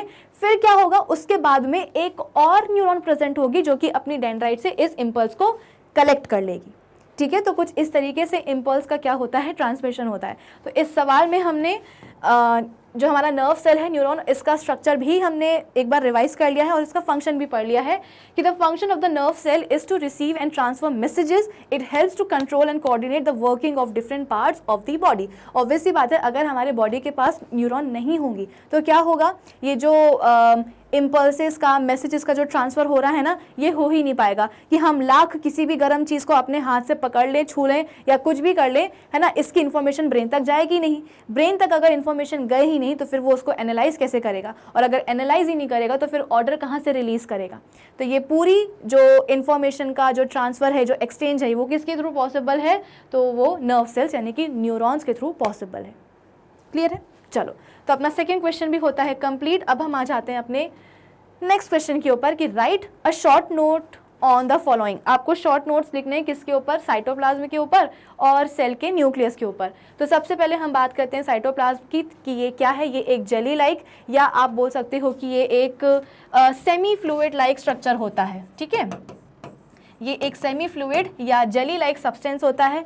कहाँ पाया जाता है ये, तो न्यूक्लियस और सेल का जो सेल मेम्ब्रेन है उसके बीच में पाया जाता है। मैंने आपको बताया था कि एक टिपिकल सेल का मैं स्ट्रक्चर समझाऊं आपको, बनाऊं आपके सामने, तो ये क्या हो जाएगा, सेल का न्यूक्लियस हो जाएगा और ये क्या हो जाएगा, प्लाज्मा मेम्ब्रेन हो जाएगा। ठीक है, ये हो गई क्या, प्लाज्मा मेम्ब्रेन। तो साइटोप्लाज्म कहाँ पाया जाएगा, तो इसी न्यूक्लियस और इस प्लाज्मा मेम्ब्रेन के बीच में आपको जो जेली लाइक सब्सटेंस मिलता है उसी को हम कहते हैं क्या, साइटोप्लाज्म। फिर क्या बोला गया है कि it is made up of basic elements like carbon, hydrogen, oxygen और नाइट्रोजन। तो ये basic elements carbon, hydrogen, oxygen, nitrogen का बना हुआ है। एलिमेंट्स के बारे में ऑलरेडी हम अपने प्रीवियस चैप्टर्स में डिस्कस कर चुके हैं, है ना। तो मुझे लगता है कि अब यहाँ पे मुझे ये समझाने की ज़रूरत नहीं है कि हाइड्रोजन क्या है, कार्बन क्या है, ऑक्सीजन क्या है, नाइट्रोजन क्या है। इसके अलावा मैंने आपको बताया था कि हमारे जो साइटोप्लाज्म है उसकी क्या क्या कंपोनेंट्स हो सकते हैं, किन चीज़ों का ये बना होता है। तो सबसे पहले हमारे पास आता है क्या, साइटोसोल। साइटोसोल हम बोलते हैं कि एक कंपोनेंट होता है हमारे साइटोप्लाज्म का, साइटोसोल।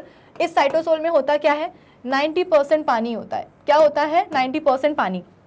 अब क्योंकि साइटोसोल में 90% पानी है और साइटोसोल क्या कर रहा है, हमारे साइटोप्लाज्म का एक कंपोनेंट है, इसीलिए 90% पानी होने के कारण ही साइटोप्लाज्म क्या है, एक सेमी फ्लूइड या जेली लाइक स्ट्रक्चर है ना। अगर आपसे कोई पूछेगा कि भाई क्यों है साइटोप्लाज्म एक जेली लाइक सब्सटेंस या सेमी फ्लूइड सब्सटेंस, आपको बताना पड़ेगा कि साइटोप्लाज्म का ही एक कंपोनेंट होता है साइटोसोल, और इस साइटोसोल में 90% पानी होता है। तो इतना पानी होगा तो फ्लूइड नेचर तो आएगा ही ना। इसके अलावा हम बोलते हैं कि इसमें मिनरल्स होते हैं, विटामिन्स होते हैं, एंजाइम्स होते हैं, या आप बोल सकते हो कि कई तरह के रॉ मटेरियल्स होते हैं कहाँ, हमारे साइटोप्लाज्म में। और यही फायदा होता है सेल में साइटोप्लाज्म के होने का कि ये क्या है, ये एक स्टोर हाउस की तरह बिहेव करता है। किसका स्टोर हाउस? तो रॉ मटेरियल्स का।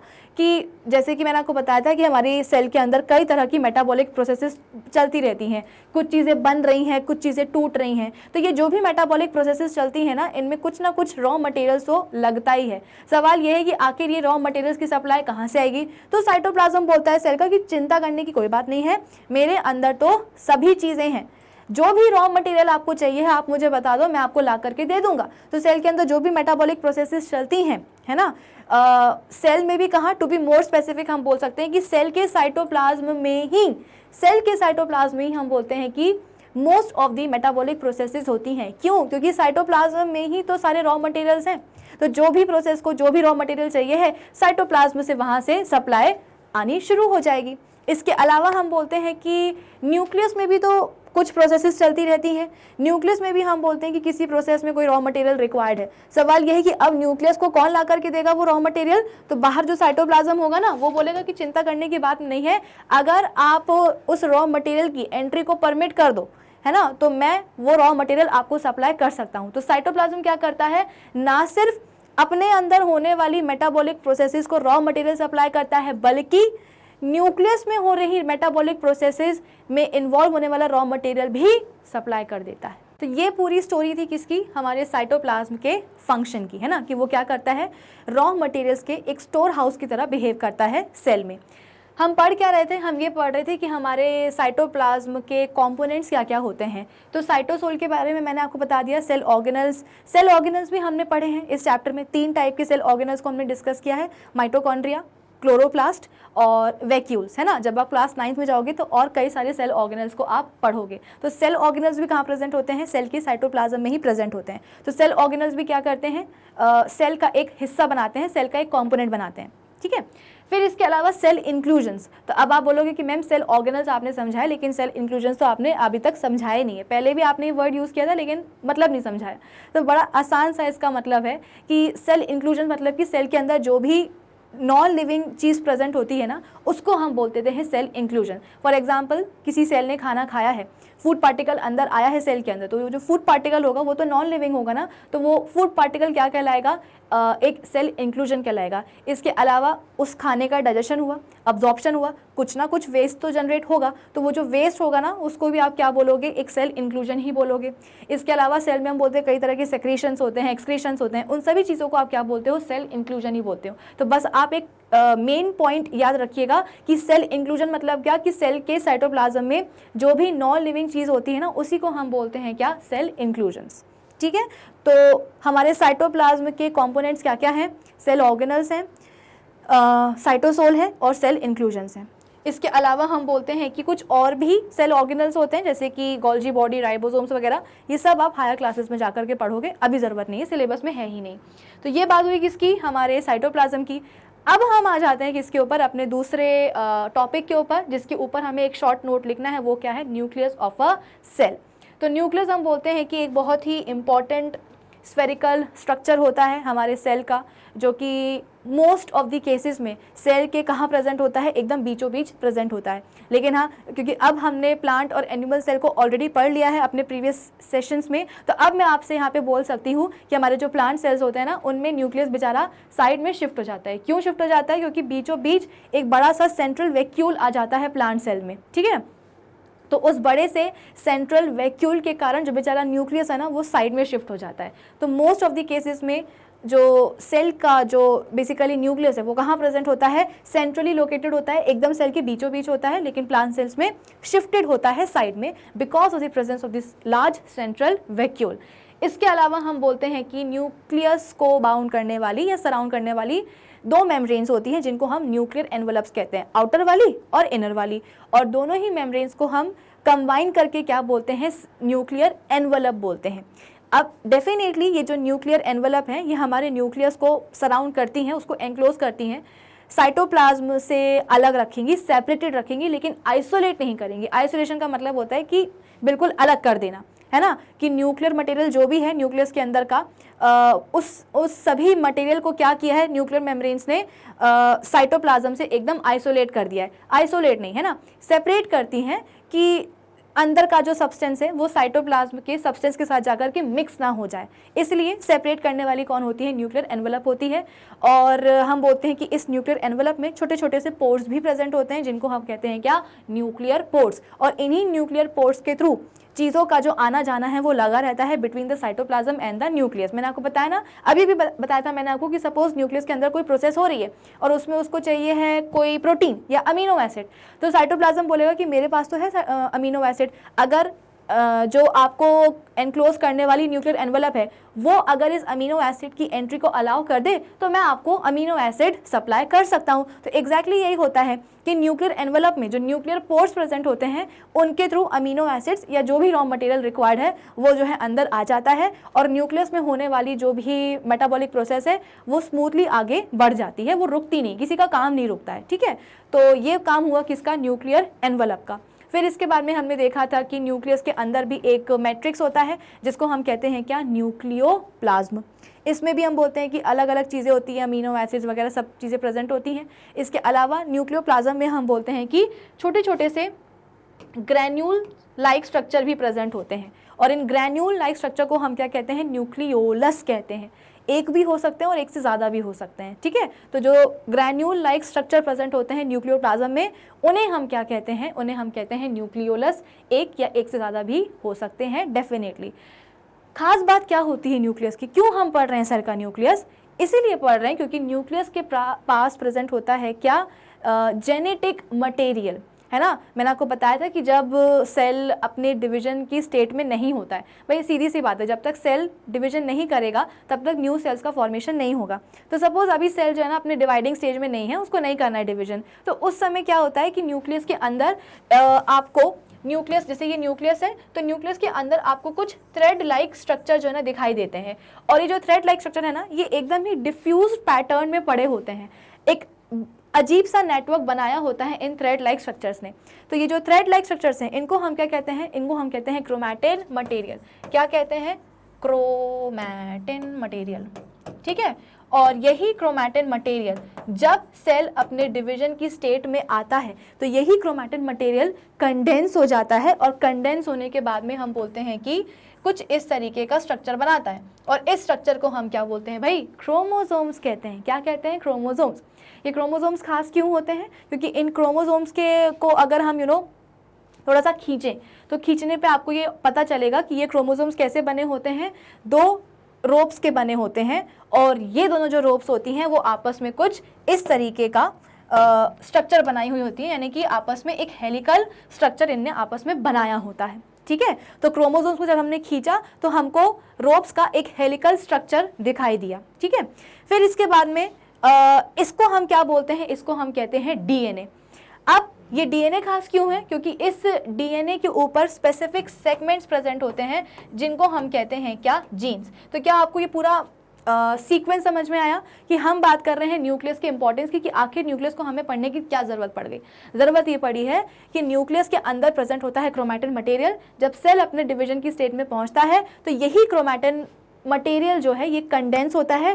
कंडेंस होकर क्या बनाता है, क्रोमोसोम्स बनते हैं। ये क्रोमोसोम्स किसके बने होते हैं, डीएनए के बने होते हैं, ठीक है। और डीएनए के जो स्पेसिफिक सेगमेंट्स हैं उनमें बैठे होते हैं क्या, हमारे जीन्स। और ये जीन्स ही क्या करते हैं, किसी भी फीचर का क्या कैरेक्टर होने वाला है उसको ये डिसाइड करते हैं। कि अगर आपके, मेरे बाल अगर कर्ली हैं तो कर्ली क्यों है, क्योंकि मेरे बॉडी के अंदर जो सेल है, सेल के अंदर जो न्यूक्लियस है, न्यूक्लियस के अंदर जो डीएनए है, डीएनए के अंदर जो जीन्स है, जीन्स ने ये डिसाइड किया है कि बालों का टेक्सचर होगा कैसा, कर्ली, ठीक है। तो इसीलिए मेरे बाल कैसे हैं, कर्ली हैं।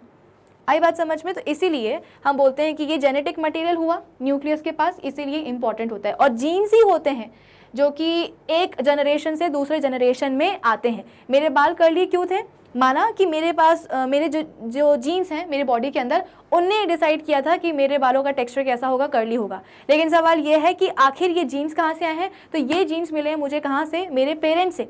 मेरे पापा के बाल कर्ली हैं, तो क्यों? क्योंकि उनके जीन्स में ये चीज़ है कि बालों का टेक्सचर कैसा होगा, कर्ली होगा, ठीक है। और यही जीन्स क्या हुए हैं, एक जनरेशन से दूसरे जनरेशन में आए हैं, यानी कि मेरे फादर से कहाँ आए हैं, उनकी डॉटर में आए हैं, ठीक है। तो वही जीन आकर के मेरी बॉडी में एक्सप्रेस हो गए कि ठीक है भाई, ये जीन कहाँ से आया, पेरेंट्स से आया है, और पेरेंट्स से आने वाला जो जीन है वो नेक्स्ट जनरेशन में आकर के आप बोलते हो कि डोमिनेंट हो गया, अपने आप को उसने एक्सप्रेस कर दिया, जिसके कारण मेरे बाल भी क्या हो गए हैं, कर्ली हो गए हैं। तो इसीलिए जीन्स को हम क्या कहते हैं, यूनिट ऑफ इनहेरिटेंस कहते हैं, ठीक है। चलो यहाँ पे क्या बोला गया है कि nucleus of a cell, nucleus of a cell is an important component of the living cell. It is located at the center of the nucleus. It is separated from the cytoplasm by a membrane called nuclear membrane. It contains genetic material. क्यों important है? क्योंकि इसके पास क्या होता है, एक simple line में आपको कंक्लूजन यहाँ पे दिया गया है कि भाई इसके अंदर होता है जेनेटिक मटेरियल, ये डीएनए, जीन्स वगैरह, इसलिए इंपॉर्टेंट कंपोनेंट है क्या, एक लिविंग सेल का, ठीक है। अब ज़रूरी नहीं है कि हर एक सेल में न्यूक्लियस को सराउंड करने वाली जो न्यूक्लियर एनवेलप है वो प्रेजेंट हो ही जाए। हमारे जो प्रोकैरियोटिक सेल्स होते हैं उनमें ऐसा कुछ नहीं होता है ना। तो माना कि न्यूक्लियर एनवेलप नहीं है प्रोकैरियोटिक सेल में, लेकिन उनके न्यूक्लियस का के अंदर जो भी उसका मटेरियल होता है वो प्रेजेंट होता है, जेनेटिक मटेरियल तो उनमें भी प्रेजेंट होता है, ठीक है। चलो, तो ये वाला क्वेश्चन हो गया ना अपना। अब हम आ जाते हैं अपने नेक्स्ट क्वेश्चन के ऊपर कि which part of the cell contains cell organelles. तो अभी हमने डिस्कस किया था कि सेल ऑर्गेनल्स कहाँ होते हैं, साइटोप्लाज्म में होते हैं, है ना। साइटोप्लाज्म के 3 कंपोनेंट्स, सबसे पहले साइटोसोल, इसके अलावा हम बोलते हैं कि सेल ऑर्गेनल्स, और लास्ट में क्या है, सेल इंक्लूजन्स। तो ये तीनों कंपोनेंट्स होते हैं हमारे साइटोप्लाज्म के। एनीवे, अब हम आ जाते हैं अपने क्वेश्चन नंबर 5 के ऊपर कि make sketches of animal and plant cells, state 3 differences between them. तो सबसे पहले आपको एनिमल और प्लांट सेल का बेसिकली एक स्केच बनाना है, डायग्राम बनाना है। इसके बाद में आपको 3 डिफरेंसेस बताने हैं प्लांट और एनिमल सेल के बीच में। आसान है, ऑलरेडी हम इस टॉपिक को डिस्कस कर चुके हैं अपने प्रीवियस सेशंस में कि प्लांट और एनिमल सेल्स आपस में कैसे डिफरेंट होते हैं। तो सबसे पहले तो हम स्ट्रक्चर को बनाना सीखते हैं, इसके बाद में हम डिफरेंस पढ़ लेंगे। तो कैसे बनाओगे सेल का स्ट्रक्चर? देखो, अभी आपको लग रहा हो कि मैम ये तो बहुत कॉम्प्लेक्स स्ट्रक्चर है सेल का। ये कौन सा वाला सेल है? ये है अपना बेसिकली एनिमल सेल, ठीक है। ये क्या है? अपना एनिमल सेल है, और इसमें आपको दिखाई दे रहा होगा कि काफ़ी सारी लेबलिंग्स भी हैं। तो ये सभी लेबलिंग्स आपके सिलेबस में है नहीं, है ना। तो बनाओगे आप कुछ इसी तरीके का, लेकिन उसको आप कैसे बनाओगे वो मेथड मैं आपको बता देती हूँ। और ये सारी लेबलिंग्स करने की ज़रूरत नहीं है, जो आपके सिलेबस में है उतना मैं आपको करके बता देती हूँ। तो सबसे पहले आप शुरुआत कैसे करोगे भाई? एनिमल सेल बना रहे हो तो एनिमल सेल बनाने के लिए आउटर मोस्ट कवरिंग क्या बनाओगे? Plasma membrane. सेल वॉल बनाओगे क्या? नहीं बनाओगे। क्यों नहीं बनाओगे? क्योंकि सेल वॉल तो केवल प्लांट सेल्स में होती है, बैक्टीरियल और फंगल सेल्स में होती है, लेकिन एनिमल सेल्स में तो नहीं होती ना सेल वॉल। तो आउटर मोस्ट कवरिंग आप क्या बनाओगे? हमारे एक एनिमल सेल की आप बनाओगे प्लाज्मा मेम्ब्रेन, ठीक है। तो सबसे पहली चीज़ तो प्लाज्मा मेम्ब्रेन बना करके छोड़ देना। छोड़ने के बाद में क्या करोगे? आप उसको लेबल करोगे कि ये क्या है, ये है हमारा प्लाज्मा मेम्ब्रेन, ठीक है। चलो, फिर इसके बाद में अब क्योंकि ये एक एनिमल सेल है तो हमको पता है कि एनिमल सेल में कोई दिक्कत होती नहीं है, जो न्यूक्लियस है वो आराम से सेंटर पोजीशन जो है लेकर के बैठ सकता है। तो बिल्कुल ठीक बीचों बीच जाकर के आप क्या करोगे? बीचों बीच जाकर के आप बना दोगे क्या? एक न्यूक्लियस, ठीक है। तो ये बना दिया क्या आपने? न्यूक्लियस। इतना बना करके क्या करोगे? इतना बना करके उसको कर दोगे लेबल कि ये है क्या? हमारा न्यूक्लियस। चलो, फिर इसके बाद में न्यूक्लियस के बीच में आपको एक और ग्रैन्यूल लाइक स्ट्रक्चर दिखाई दे रहा होगा। इस ग्रैन्यूल लाइक स्ट्रक्चर को हम क्या बोलेंगे? इसको हम बोलेंगे न्यूक्लियोलस। क्या बोलेंगे? न्यूक्लियोलस। इसीलिए मैंने आपको कहा था कि सभी चीज़ें लेबल नहीं करनी है जो आपके सिलेबस में, बस उतना ही करो। तो प्लाज्मा मेम्ब्रेन आपने बना दी, एकदम बीचों बीच आपने क्या किया है? न्यूक्लियस बनाया है। चाहो तो इसकी जो एनवलप है ना, इसको भी आप बोल सकते हो कि ये क्या है? न्यूक्लियर एनवलप है, ताकि आपके जो भी आपका एग्जामिनर होगा, जो कि आपकी कॉपी चेक करेगा, उसको समझ में आ जाएगा कि हाँ भाई बच्चे का कंसेप्ट बिल्कुल क्लियर है, ठीक है। तो न्यूक्लियर एनवलप हो गई, न्यूक्लियस हो गया, उसके बीचों बीच जो स्ट्रक्चर है उसको हमने बोल दिया क्या कि ये न्यूक्लियोलस है। अब क्या बचा? हमने साइटोप्लाज्म के बारे में पढ़ा है ना। कहाँ होता है साइटोप्लाज्म? न्यूक्लियस और सेल मेम्ब्रेन के बीचों बीच होता है। तो यहाँ पे आप क्या करोगे? कुछ ऐसे डॉट डॉट करके स्ट्रक्चर बना देना और बोल देना कि भाई ये क्या है? एक फ्लूइड मैट्रिक्स है, और इस फ्लूइड मैट्रिक्स का नाम क्या है? साइटोप्लाज्म है। क्या नाम है? साइटोप्लाज्म नाम है। अब इसके बाद में हमने 3 सेल ऑर्गेनल्स भी पढ़े हैं। क्या क्या पढ़ा है हमने? क्लोरोप्लास्ट पढ़ा है, हमने बात करी है वैक्यूल्स की, और हमने बात करी है माइटोकॉन्ड्रिया की। ठीक है, तो क्या यहाँ पे मुझे क्लोरोप्लास्ट बनाना चाहिए? मुझे नहीं लगता। क्यों नहीं बनाना चाहिए? क्योंकि भाई ये तो एनिमल सेल है ना, क्लोरोप्लास्ट तो प्लांट सेल्स में प्रेजेंट होता है, तो यहाँ पे क्लोरोप्लास्ट बनाने की भी जरूरत नहीं है। अब आपको यहाँ पे केवल 2 सेल ऑर्गेनल्स बनाने हैं, पहला है वैक्यूल और दूसरा है क्या? माइटोकॉन्ड्रिया। तो कैसे बनाओगे? तो वैक्यूल तो क्या होते हैं? Empty spaces present in the cytoplasm. तो क्या करोगे? ऐसे छोटे छोटे से गोले बना देना। ठीक है, छोटे छोटे से गोले बना देना, और इन गोलों को आप बोल दोगे क्या? कि ये हैं क्या? वैक्यूल्स। आप बोलोगे कि मैम छोटे छोटे क्यों बनाए हैं, वो भी इतने सारे? इसीलिए क्योंकि एनिमल सेल में मैंने आपको बताया था कि जो वैक्यूल्स होते हैं वो छोटे छोटे होते हैं और कई सारे होते हैं, या तो होंगे ही नहीं, होंगे भी तो मतलब छोटे छोटे होंगे और नंबर उनका ज़्यादा होता है। ठीक है, तो यहाँ पे हमने अपना फर्स्ट सेल ऑर्गेनल हमने वैक्यूल यहाँ पे बना दिया है। अब बचा क्या? माइटोकॉन्ड्रिया। तो माइटोकॉन्ड्रिया का मैंने आपको स्ट्रक्चर समझाया था, कैसा होता है? बेसिकली उसको भी सराउंड करने वाली क्या होती हैं? 2 मेम्ब्रेन्स होती हैं। ठीक है, और इसके बाद में जो माइटोकॉन्ड्रिया का जो शेप है वो कैसा है? सॉसेज शेप्ड होता है, या डिस्क लाइक आप बोल सकते हो, उसका शेप होता है। और खास बात क्या होती है माइटोकॉन्ड्रिया की, कि उसकी जो अंदर वाली जो इनर वाली मेम्ब्रेन होती है ना, वो बहुत सारे हम बोलते हैं कि फोल्ड्स में प्रेजेंट होती है। ठीक है, और इन्हीं फोल्ड्स को हम क्या कहते हैं? क्रिस्टे कहते हैं। क्या बोलते हैं? क्रिस्टे कहते हैं। तो ये एक बहुत ही सिंप्लीफाइड स्ट्रक्चर है किसका? माइटोकॉन्ड्रिया का। आउटर मेम्ब्रेन, इनर मेम्ब्रेन हम बोलते हैं कि बहुत सारे फोल्ड्स में प्रेजेंट होती है, जिसके कारण इसका जो सरफेस एरिया है इनर मेम्ब्रेन का वो बढ़ जाता है। इन फोल्ड्स को ही हम क्या कहते हैं? क्रिस्टे कहते हैं। तो ये हुआ क्या? आपका माइटोकॉन्ड्रिया। इसको थोड़ा सा छोटा करना और छोटा करके बिठा देना कहाँ? आप यहाँ। तो देखो यहाँ पे आपको जो स्ट्रक्चर समझ में आ रहा है, ये किसका है? ये है माइटोकॉन्ड्रिया का स्ट्रक्चर। तो कुल मिलाकर के आपको क्या क्या चीज़ें बनानी होंगी? आपको बनाना होगा सबसे पहले तो cell membrane, nucleus, nuclear envelope, उसके अंदर का क्या? न्यूक्लियोलस, फिर बाहर साइटोप्लाज्म में वैक्यूल्स, और इसके अलावा माइटोकॉन्ड्रिया। बस इतना बना करके छोड़ देना। ठीक है, और हाँ, लेबलिंग तो करना ही है, तभी तो आपकी टीचर को पता चलेगा कि भाई आपने क्या क्या चीज़ें यहाँ पे बनाई हैं। ठीक है, तो ये हुआ क्या? हमारे एनिमल सेल का स्ट्रक्चर। अब हम क्या करेंगे? अब कुछ नहीं, अब हम बात करते हैं अपने प्लांट सेल की, कि प्लांट सेल का स्ट्रक्चर हम कैसे बनाएंगे। बड़ा आसान है। देखो, तो प्लांट सेल की शुरुआत हम कहाँ से करेंगे? प्लांट सेल की शुरुआत हम करते हैं आउटर मोस्ट कवरिंग से, और आउटर मोस्ट कवरिंग उसकी क्या होती है? वो होती है सेल वॉल, है ना। फिर इस सेल वॉल के अंदर हम क्या बनाएंगे? एक और सेल वॉल के अंदर एक और हम प्रोटेक्टिव कवरिंग बनाएंगे। कलर क्यों नहीं आ रहा है दूसरा? सेल वॉल के अंदर हम बोलते हैं कि एक और प्रोटेक्टिव कवरिंग बनाएंगे अंदर वाली, जिसको हम बोलेंगे क्या? Cell membrane. तो ये हो गई सेल वॉल ब्लैक वाली, और ब्राउन वाली क्या हो गई है? हमारी सेल मेम्ब्रेन हो गई है। अब क्या करें? तो प्लांट सेल है ना, सबसे बढ़िया क्या करो? अंदर बना दो एक बड़ा सा वैक्यूल। क्या बना दो? एक अंदर बड़ा सा वैक्यूल बना दो, कुछ इस तरीके से, और इसको आप नाम दोगे क्या? इसको आप नाम दोगे सेंट्रल वैक्यूल। Central vacuole. ठीक है, सेंट्रल वैक्यूल के अंदर होता क्या है? इसके अंदर होता है सेल सेप। क्या होता है? सेल सेप। और ये जो सेंट्रल वैक्यूल है ना, ये कुछ कुछ सेल्स में हम बोलते हैं कि 50 से लेकर के 90% तक सेल की वॉल्यूम को ऑक्यूपाई करके रखता है। तो मेजॉरिटी किसी भी प्लांट सेल को आप देखोगे ना माइक्रोस्कोप के नीचे, तो आपको अधिकतर उस सेल में क्या दिखाई देगा? ये सेंट्रल वैक्यूल ही दिखाई देगा। और इसके अंदर क्या होता है? सेल सैप होता है, पानी होता है, विटामिन्स होते हैं, एंजाइम्स होते हैं, बहुत सारा ऑर्गेनिक मैटर वगैरह सब प्रेजेंट होता है किसमें? इसी सेल सैप में। फिर इसके बाद में अब ये जो सेंट्रल वैक्यूल है, ये है कहाँ? ये है एक फ्लूइड मैट्रिक्स के अंदर, और इस फ्लूइड मैट्रिक्स को हम क्या बोलेंगे? इसको हम बोलेंगे साइटोप्लाज्म। क्या बोलेंगे? साइटोप्लाज्म। फिर इसके बाद में हम सबको पता है कि बेचारा जो न्यूक्लियस है उसको साइड में शिफ्ट होना पड़ेगा। क्यों होना पड़ेगा साइड में शिफ्ट? क्योंकि बीच में ये तो आ गए हैं महान, तो इस वजह से हम बोलते हैं कि यहाँ पे आ जाएगा क्या? अपना साइड में न्यूक्लियस। तो यहाँ पे हमने न्यूक्लियस भी बना दिया, और मन करे तो यहाँ पे न्यूक्लियोलस भी लिख ही लेना। ठीक है, फिर इसके बाद में अब क्या बचा?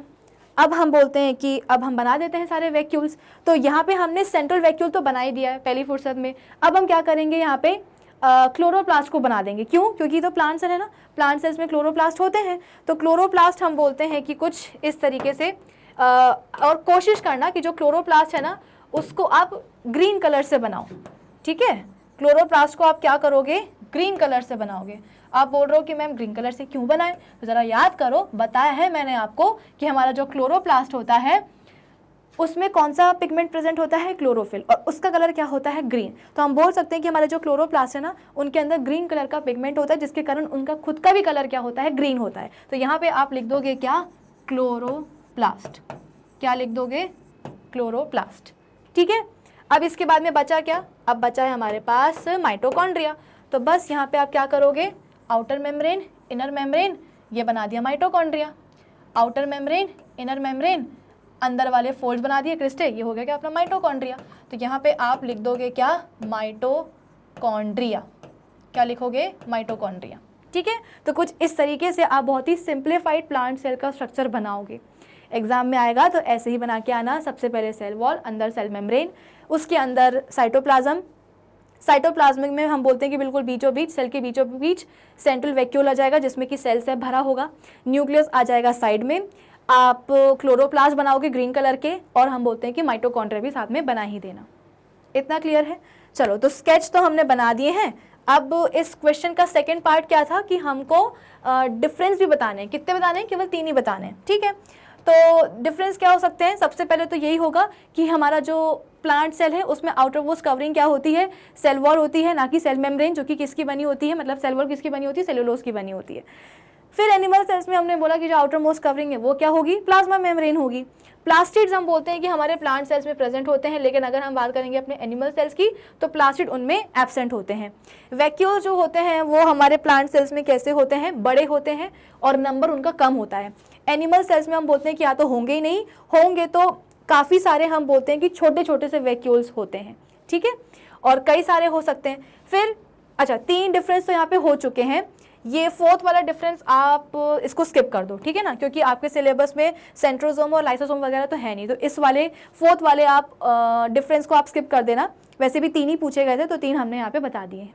ठीक है, चलो अब आ जाते हैं हम कहाँ, अपने नेक्स्ट क्वेश्चन के ऊपर कि state the difference between eukaryotic and prokaryote. अच्छा, यूकैरियोट्स एंड प्रोकैरियोट्स के बीच में आपको डिफरेंस बताना है। तो बड़ा आसान है।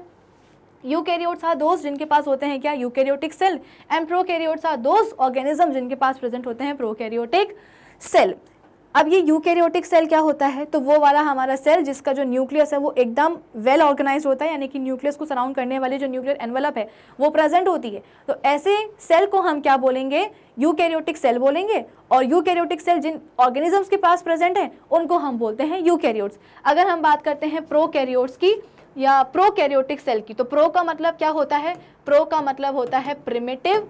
प्रो का मतलब होता है प्रिमिटिव, और कैरियोट वर्ड कहाँ से आया है, कैरियन से आया है, जिसका मतलब होता है क्या, न्यूक्लियस। तो हमारे वो वाले सेल्स या वो वाला सेल हमारा जिसका कि मतलब जो पुराने ज़माने का हो, प्रिमिटिव टाइप का हो। क्यों है वो प्रिमिटिव टाइप का, क्योंकि उसका जो न्यूक्लियस है ना उसको सराउंड करने वाली न्यूक्लियर एनवेलप है ही नहीं। तो न्यूक्लियस के अंदर का जो भी कंटेंट होगा वो साइटोप्लाज्म के कॉन्टैक्ट में रहेगा, उसमें फैला रहेगा। ठीक है, तो ऐसे पुराने टाइप के सेल को हम बोलते हैं प्रोकैरियोटिक सेल, और वो वाले ऑर्गेनिजम्स जिनमें प्रोकैरियोटिक सेल प्रेजेंट होता है उन्हें हम कहते हैं क्या, प्रोकैरियोट्स। और हमेशा ध्यान रखिएगा कि जो हमारे प्रोकैरियोट्स है ना वो कहते होते हैं, वो होते हैं यूनिसेलुलर। अगर हम बात करेंगे अपने यूकैरियोट्स की, तो यूकैरियोट्स में हम बोलते हैं, यूकैरियोट्स हम बोलते हैं कि हमारे यूनिसेलुलर भी हो सकते हैं और मल्टीसेलुलर भी हो सकते हैं। बेसिकली प्रोकैरियोटिक सेल से ही इवॉल्व होकर के यूकैरियोटिक सेल बना है। अमीबा का मैंने आपको एग्जाम्पल दिया था, तो अमीबा यूनिसेलुलर है, उसकी बॉडी में एक ही सेल है, लेकिन वो क्या है, एक यूकैरियोट है, यानी कि उसका जो एक सेल है ना, बॉडी सेल, उसके अंदर जो न्यूक्लियस होता है वो वेल ऑर्गेनाइज होता है, प्रॉपर्ली न्यूक्लियर एनवेलप प्रेजेंट होती है।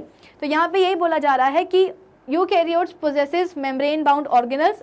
और यहाँ पे हम बोल रहे हैं कि देखो, सबसे पहले तो न्यूक्लियर एनवेलप वाला पॉइंट आना चाहिए, आप इसको जो है ना यहाँ शिफ्ट कर देना। ठीक है, तो nucleus of the cell has nuclear envelope या मेम्ब्रेन, कहाँ, यूकैरियोट्स में। और प्रोकैरियोट्स में आप बोलोगे कि न्यूक्लियस को बाउंड करने वाली जो मेम्ब्रेन है वो क्या होती है, एब्सेंट होती है। ठीक है, तो इस वाले पॉइंट को आप ऊपर लेके आ जाना। फिर इसके बाद में सेकंड डिफरेंस क्या बोला गया है कि यूकैरियोट्स के पास मेम्ब्रेन बाउंड ऑर्गेनल्स प्रेजेंट होते हैं, लेकिन अगर हम बात करेंगे हमारे प्रोकैरियोट्स की तो इनके पास मेम्ब्रेन बाउंड ऑर्गेनल्स नहीं होंगे। क्यों नहीं होंगे, मैंने आपको क्या बताया, कि जो प्रोकैरियोटिक सेल है वो प्रिमिटिव टाइप का सेल है, पुराने टाइप का सेल है, और इसी से इवॉल्व होकर के यूकैरियोटिक सेल आया है। तो जो चीज़ इवॉल्व होती है किसी चीज़ से, है ना, तो वो चीज़ डेफिनेटली क्या होगी, अपने पुराने वाली चीज़ से ज़्यादा एडवांस होगी। तो यूकैरियोटिक हम बोलते हैं कि सेल्स जो होते हैं हमारे वो ज़्यादा एडवांस होते हैं। एडवांस कैसे होंगे, किस टर्म्स में हम बोल रहे हैं कि यूकैरियोटिक सेल एडवांस होते हैं, क्योंकि उनके पास पहली बात तो न्यूक्लियर एनवेलप होती है, प्लस हम बोलते हैं कि उनके पास सेल ऑर्गेनल्स भी प्रेजेंट होते हैं, मेम्ब्रेन बाउंड सेल ऑर्गेनल्स भी प्रेजेंट होंगे। लेकिन हमारे जो प्रोकैरियोटिक सेल हैं वो पुराने टाइप के होते हैं, इसलिए उनके पास हम बोलते हैं कि ना न्यूक्लियर एनवेलप होगी और ना ही उनके पास मेम्ब्रेन बाउंड सेल ऑर्गेनल्स ही होंगे। उनका स्ट्रक्चर बहुत ही ज़्यादा, मतलब वो वाले हमारे ऑर्गेनिजम्स जिनके पास प्रोकैरियोटिक सेल होते हैं वो काफ़ी सिंपल टाइप के होते हैं, ठीक है, जिसमें कि कौन आता है, बैक्टीरिया एंड ब्लू ग्रीन अलगी। तो मैंने आपको पहले भी बताया कि इस प्लैनेट अर्थ पे लाइफ की शुरुआत जब से हुई है तो सबसे पहले कौन सा ऑर्गेनिज्म आया था प्लैनेट अर्थ पर, तो वो था कौन, बैक्टीरिया। तो जो सबसे पहले आ रहा है अर्थ पर उसका स्ट्रक्चर सिंपल ही होना चाहिए ना। तो सिंपल कैसे होगा, क्योंकि उसके पास प्रोकैरियोटिक सेल प्रेजेंट था। तो हमेशा ध्यान रखिएगा प्रोकैरियोट्स जो होते हैं वो हमेशा यूनिसेलुलर ही होंगे, मल्टीसेलुलर कभी नहीं होंगे। जो हमारे यूकैरियोट्स हैं वो यूनिसेलुलर भी हो सकते हैं, बेस्ट एग्जांपल क्या है, अमीबा है, और मल्टीसेलुलर जैसे कि हम तो फिर होंगे ही। एग्जाम्पल क्या है, हायर प्लांट्स एंड एनिमल्स, ठीक है।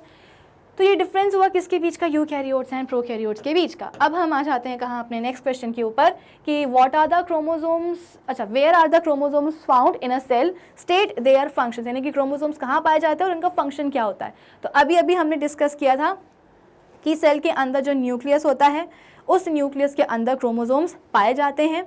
इनका फंक्शन क्या होता है, तो बेसिकली ये क्रोमोसोम्स बने होते हैं कैसे, बेसिकली इनके पास हम बोलते हैं कि डीएनए होता है और प्रोटीन होता है, ठीक है। क्रोमोसोम्स के पास क्या होता है, तो डीएनए एंड प्रोटीन्स, ठीक है।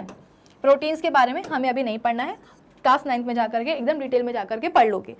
डीएनए हम बोलते हैं कि 2 कॉइल रोप्स होती हैं कुछ इस तरीके की, है ना, और इन्हीं बेसिकली रोप्स को अगर आप और एक्सटेंड करोगे तो आप पाओगे कि इसके कुछ स्पेसिफिक सेगमेंट्स होते हैं जिनको कि हम क्या बोलते हैं, जीन्स बोलते हैं। क्या बोलेंगे इनको, हम जीन्स बोलेंगे, ठीक है। और यही जीन्स क्या कहलाती हैं, यूनिट ऑफ इनहेरिटेंस कहलाती हैं, यानी कि यही जीन्स एक जनरेशन से दूसरे जनरेशन में जाएंगी, जिसके कारण जो बच्चे होते हैं, जो ऑफस्प्रिंग जो होते हैं वो अपने पेरेंट्स से रिजेंबल करते हैं, ठीक है।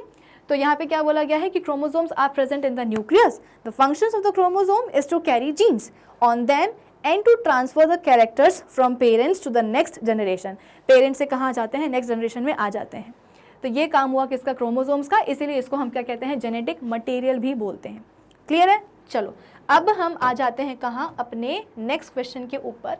नेक्स्ट, अच्छा ये पूरा डायग्राम है, ये जैसे कि सेल है, सेल का न्यूक्लियस है, न्यूक्लियस के अंदर देखो क्रोमोसोम्स प्रेजेंट है। क्रोमोसोम को हमने उठाया और उसको उठा करके हमने खींचा। तो जब हमने खींचा तो हमने ये पाया कि 2 रोप्स हैं जो कि कैसी हैं, हेलिकल स्ट्रक्चर आपस में उनने बनाया है। इस रोप को भी, मतलब इस स्ट्रक्चर को हम क्या कहते हैं, बेसिकली डीएनए कहते हैं। डीएनए को जब हमने और खींचा तो हमने यहाँ पे पाया कि इसका ये जो स्पेसिफिक सेगमेंट है इसको हम क्या बोलेंगे, जीन बोलेंगे। और ये जीन ही होता है जो कि किसी भी फीचर का कैरेक्टर डिसाइड करता है कि आंखों का कलर होना है तो कैसा होना है, नीला या काला या ब्राउन। बालों का टेक्सचर अगर होना है तो कैसा होना है, स्ट्रेट, वेवी, कर्ली, क्या होना है, ठीक है। चलो अब हम आ जाते हैं अपने नेक्स्ट क्वेश्चन के ऊपर कि cells are the basic structural units of living organisms. इसे हमें एक्सप्लेन करना है, सवाल में यही बोला गया है। तो आंसर क्या हो सकता है इसका कि डिफरेंट सेल्स, देखो तो बेसिकली इस स्टेटमेंट का मतलब क्या है कि सेल ही किसी भी लिविंग ऑर्गेनिज्म के स्ट्रक्चर को बनाते हैं, है ना।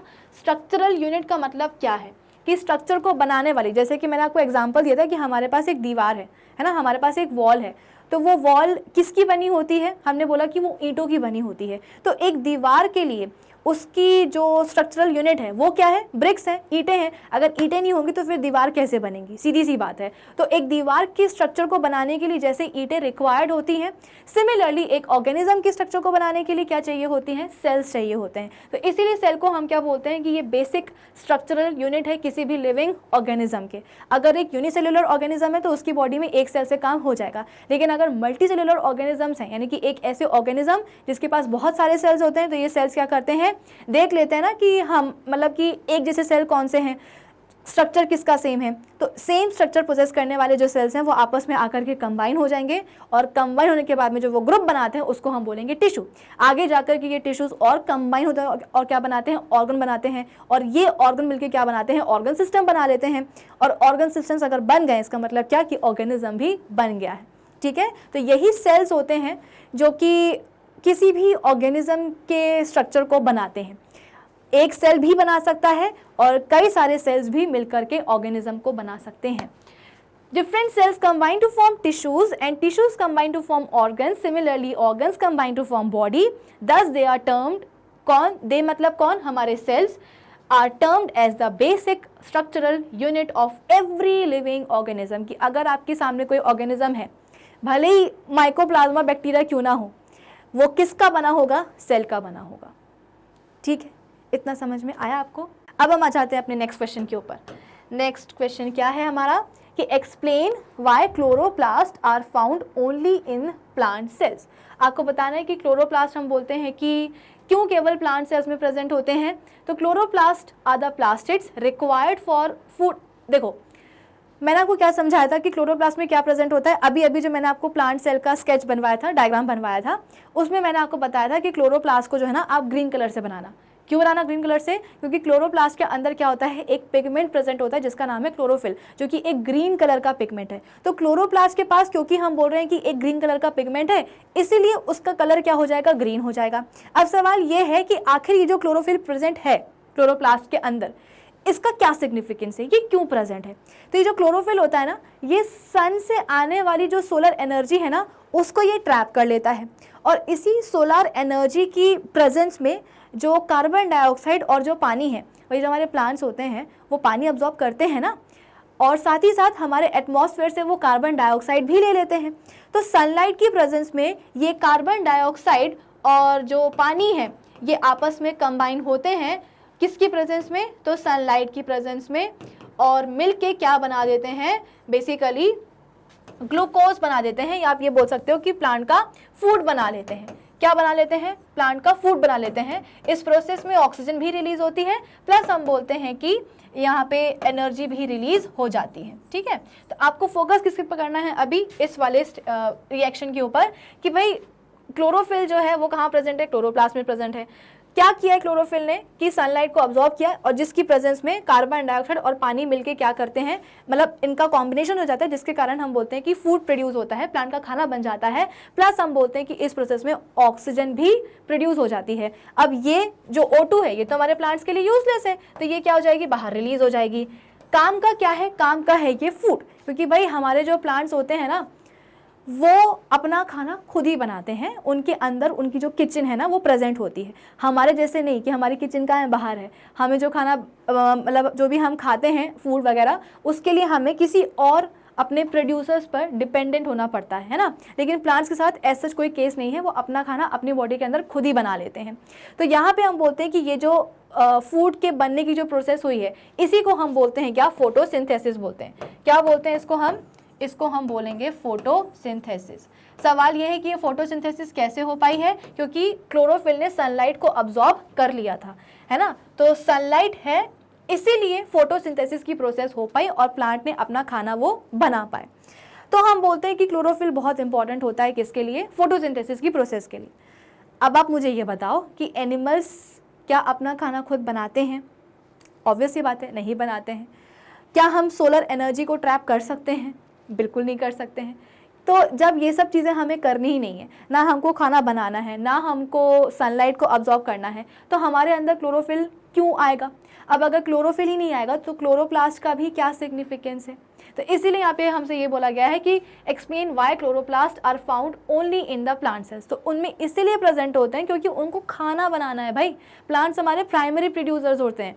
हर्बीवोर्स भी प्लांट्स पे ही डिपेंडेंट होते हैं अपने खाने के लिए, कार्निवोर्स भी जो हमारे प्रोड्यूसर्स हैं इनके ऊपर ही डिपेंडेंट होते हैं। मैंने आपको फूड चेन समझाई थी कि अगर हिरण नहीं रहेगा, बकरी नहीं रहेगी, तो फिर जो शेर है वो क्या खाएगा, क्योंकि शेर तो हमारे गाजर घास आकर के खा नहीं सकते हैं, है ना। तो अगर घास नहीं होगी, यानी कि अगर प्लांट्स नहीं होंगे, तो जो हर्बीवोर्स है वो नहीं रहेंगे। हर्बीवोर्स को खाने वाले जो कार्निवोर्स हैं वो भी कैसे जिएंगे अगर उनके पास हर्बीवोर्स ही नहीं होंगे खाने के लिए।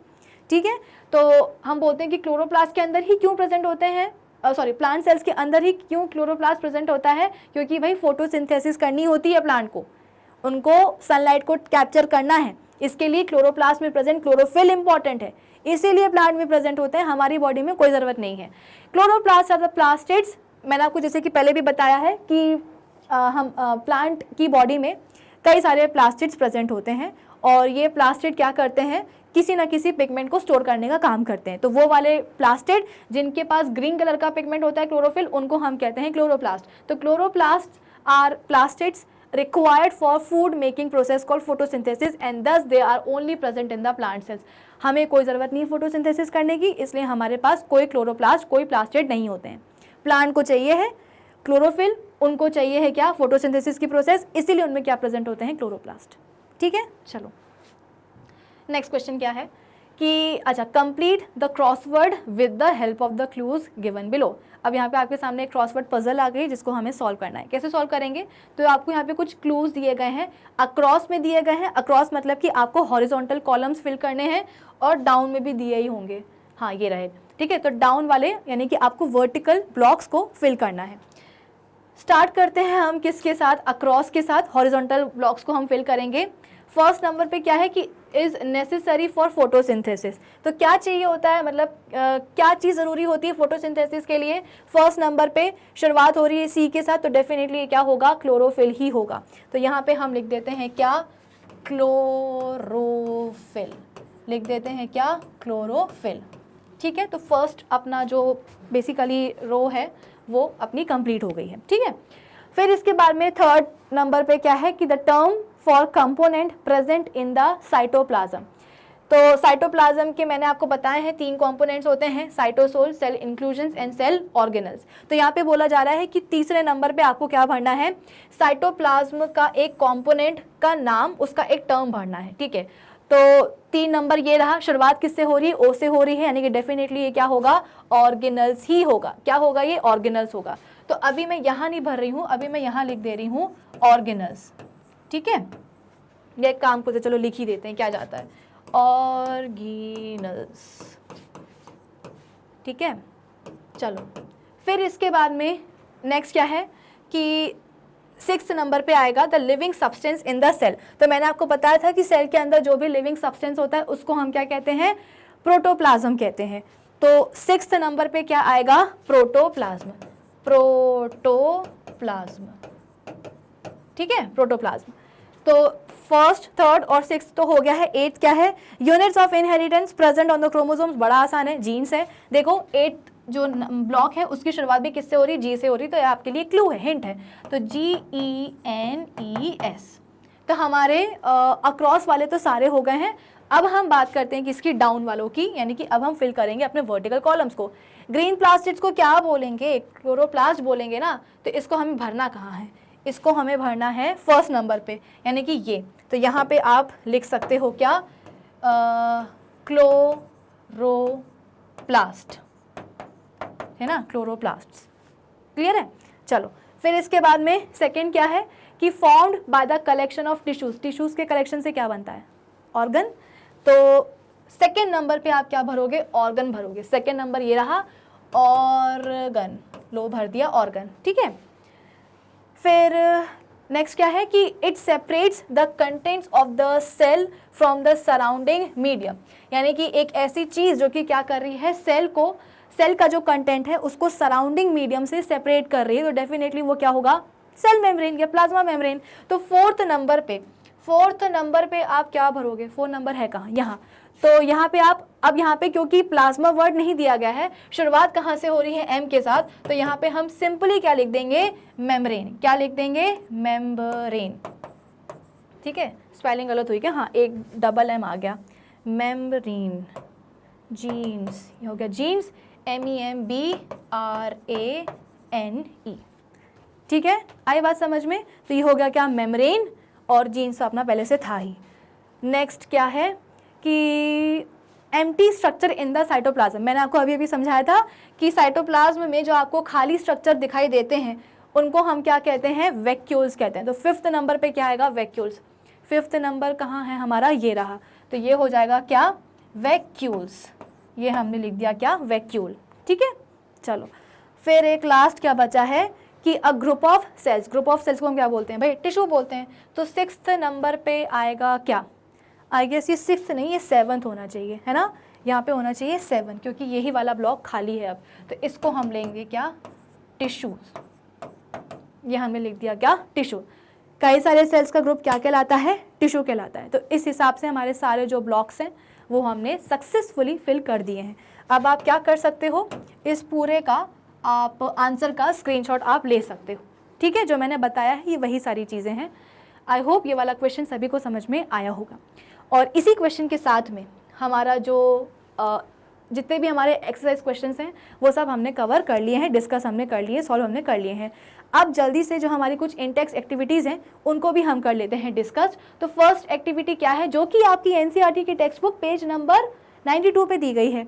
इसमें क्या बोला जा रहा है कि the teacher may show a permanent slide of amoeba and paramecium under a microscope. Alternatively, the teacher can collect the pond water and show these organisms by preparing the slides. तो भाई ये तो एक्टिविटी आपको आपकी teacher ही करवा सकती हैं laboratories में, है ना, क्योंकि यहाँ पे क्या बोला जा रहा है कि एक स्लाइड में आपको अमीबा और पैरामीशियम का जो बेसिकली स्ट्रक्चर है, जो ऑर्गेनिज्म है, वो आपको दिखाना है ना। तो अमीबा कैसा दिखता है, पैरामीशियम कैसा दिखता है, हालांकि इनकी जो रियल इमेजेस है वो मैं आपको ऑलरेडी दिखा चुकी हूँ, लेकिन हाँ जब आप इनको माइक्रोस्कोप के नीचे रख करके देखते हो ना तो उसका एक अलग एक्सपीरियंस होता है।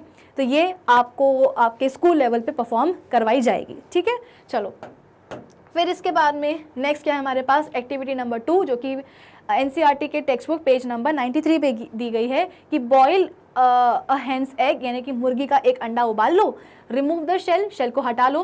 What do you observe, a white material surrounds the yellow part, the white material is albumin which solidifies on boiling, the yellow part is yolk, it is a part of the single cell, you can observe this single cell without any magnifying device. तो basically यहाँ पे हम बोल रहे हैं कि एक अंडा लेना है मुर्गी का, उसको आपको क्या करना है, बॉईल करना है। हो सकता है कि बहुत सारे बच्चे एगिटेरियंस हों, तो वो एग ऑलरेडी खाते हों, उनको ये पता होगी कैसा दिखता है।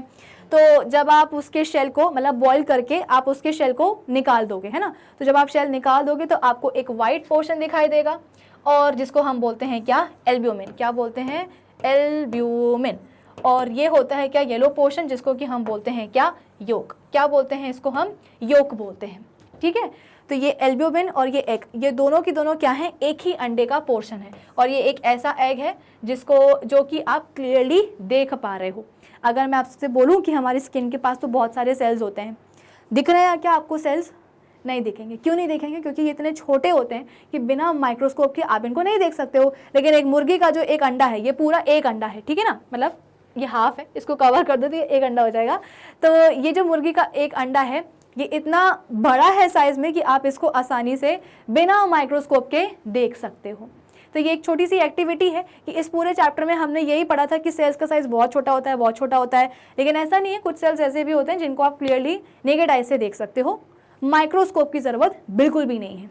चलो फिर इसके बाद में क्या है, एक्टिविटी नंबर 3 एनसीईआरटी की टेक्स्ट बुक जो आपका बुक है उसके पेज नंबर 94 पे दी गई है कि in order to observe the basic components of the cell, take an onion bulb, remove the dark pink covering, यानी कि जो छिलके हैं प्याज के वो हटा देने हैं।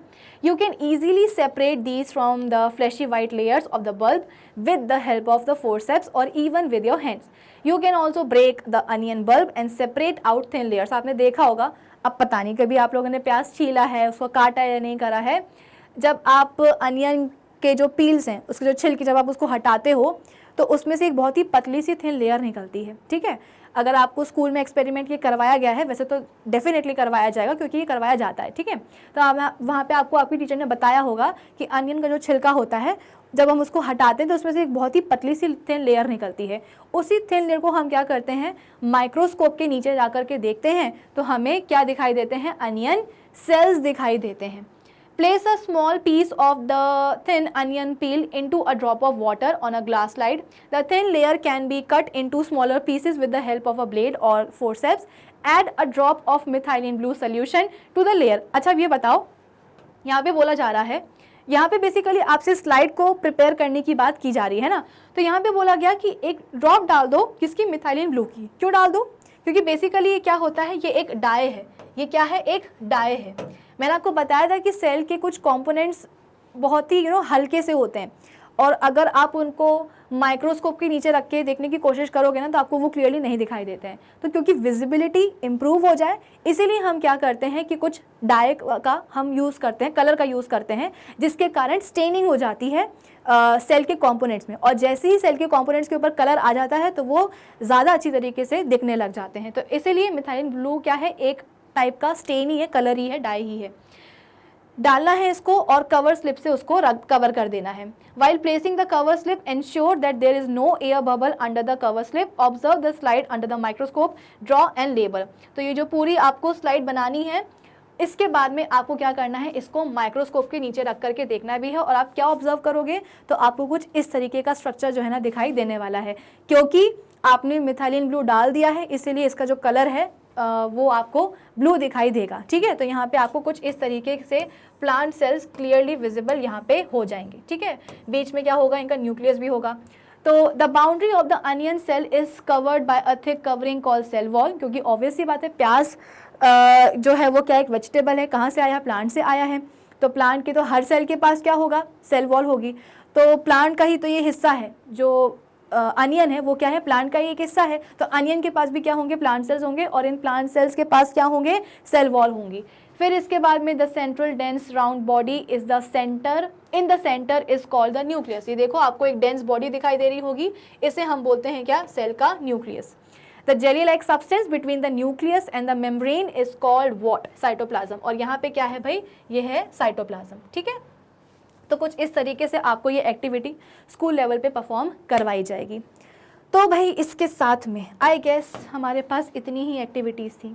अच्छा एक और है, ये पेज नंबर दी गई है 94 पे कि टेक अ क्लीन टूथपिक और a match stick with the tip broken. अच्छा वैसे तो आप मैच स्टिक लो ही मत, है ना, टूथपिक लो, पता चला आप उसको तोड़ना ही भूल गए हो आगे से। तो toothpick low, scrap inside of your cheek without hurting it, place it in a drop of water on a glass slide, add a drop of iodine, iodine भी क्या है, एक स्टेन ही होता है, and place a cover slip over it। Basically आपको करना क्या है, टूथपिक या जो कॉटन की जो स्वैब होती है ना, उससे आपको क्या करना है, अपने गालों को, अपने चीक्स को अंदर से स्क्रैप करना है, चुभोना नहीं है, गड़ाना नहीं है, वरना लग जाएगी चीक्स में, है ना। बस सिंपली स्क्रैप करना है ताकि चीक के जो हमारे सेल्स है ना वो उस कॉटन के ऊपर या टूथपिक के अंदर ऊपर उसके आ जाएं। फिर इसके बाद में उसको ग्लास स्लाइड के ऊपर रखना है, उसमें पानी डालना है, आयोडीन डालना है ताकि जो भी आपके चीक सेल के जो कंपोनेंट्स हैं उनके ऊपर एक रंग आ जाए ताकि वो दिखने लगे। और फिर इसके बाद में कवर स्लिप से उसको कवर करके क्या करना है, आपको माइक्रोस्कोप के नीचे रख करके देखना है। ऑल्टरनेटली आप क्या कर सकते हो, 1 से 2 ड्रॉप्स ऑफ मिथाइलिन ब्लू की भी डाल सकते हो कि अगर आयोडीन सोल्यूशन नहीं है तो। Observe it under the microscope. You may notice several cells in the scrapped material. You can identify the cell membrane, the cytoplasm and the nucleus. A cell wall is absent in the animal cells. ठीक है, तो कुछ इस तरीके से आपको microscope के नीचे रख करके दिखाई देगा कि भाई ये क्या है, आपके सभी चीक सेल हैं, ये भी चीक सेल, ये भी चीक सेल, ये भी चीक सेल, ये भी चीक सेल। सेल वॉल तो होगी नहीं, सेल मेम्ब्रेन ही होगी, न्यूक्लियस होगा बीच में और अंदर क्या होगा, साइटोप्लाज्म होगा, कुछ इस तरीके से। ये क्या है, हमारे चीक सेल हैं, गालों के अंदर जो सेल्स होते हैं ना वो है। ठीक है, तो ये एक्टिविटी भी हमारी हो गई है। ये सारी एक्टिविटीज़ आपके स्कूल टीचर्स आपको डेफिनेटली परफॉर्म करवाएंगे। हो सकता है कि कुछ टीचर्स ने तो ऑलरेडी ये चीज़ करवा दी हो, अच्छी बात है। तो आज के सेशन के लिए बस अब इतना ही। तो इस सेशन में हमने इस चैप्टर को पूरा कर लिया है कंप्लीट।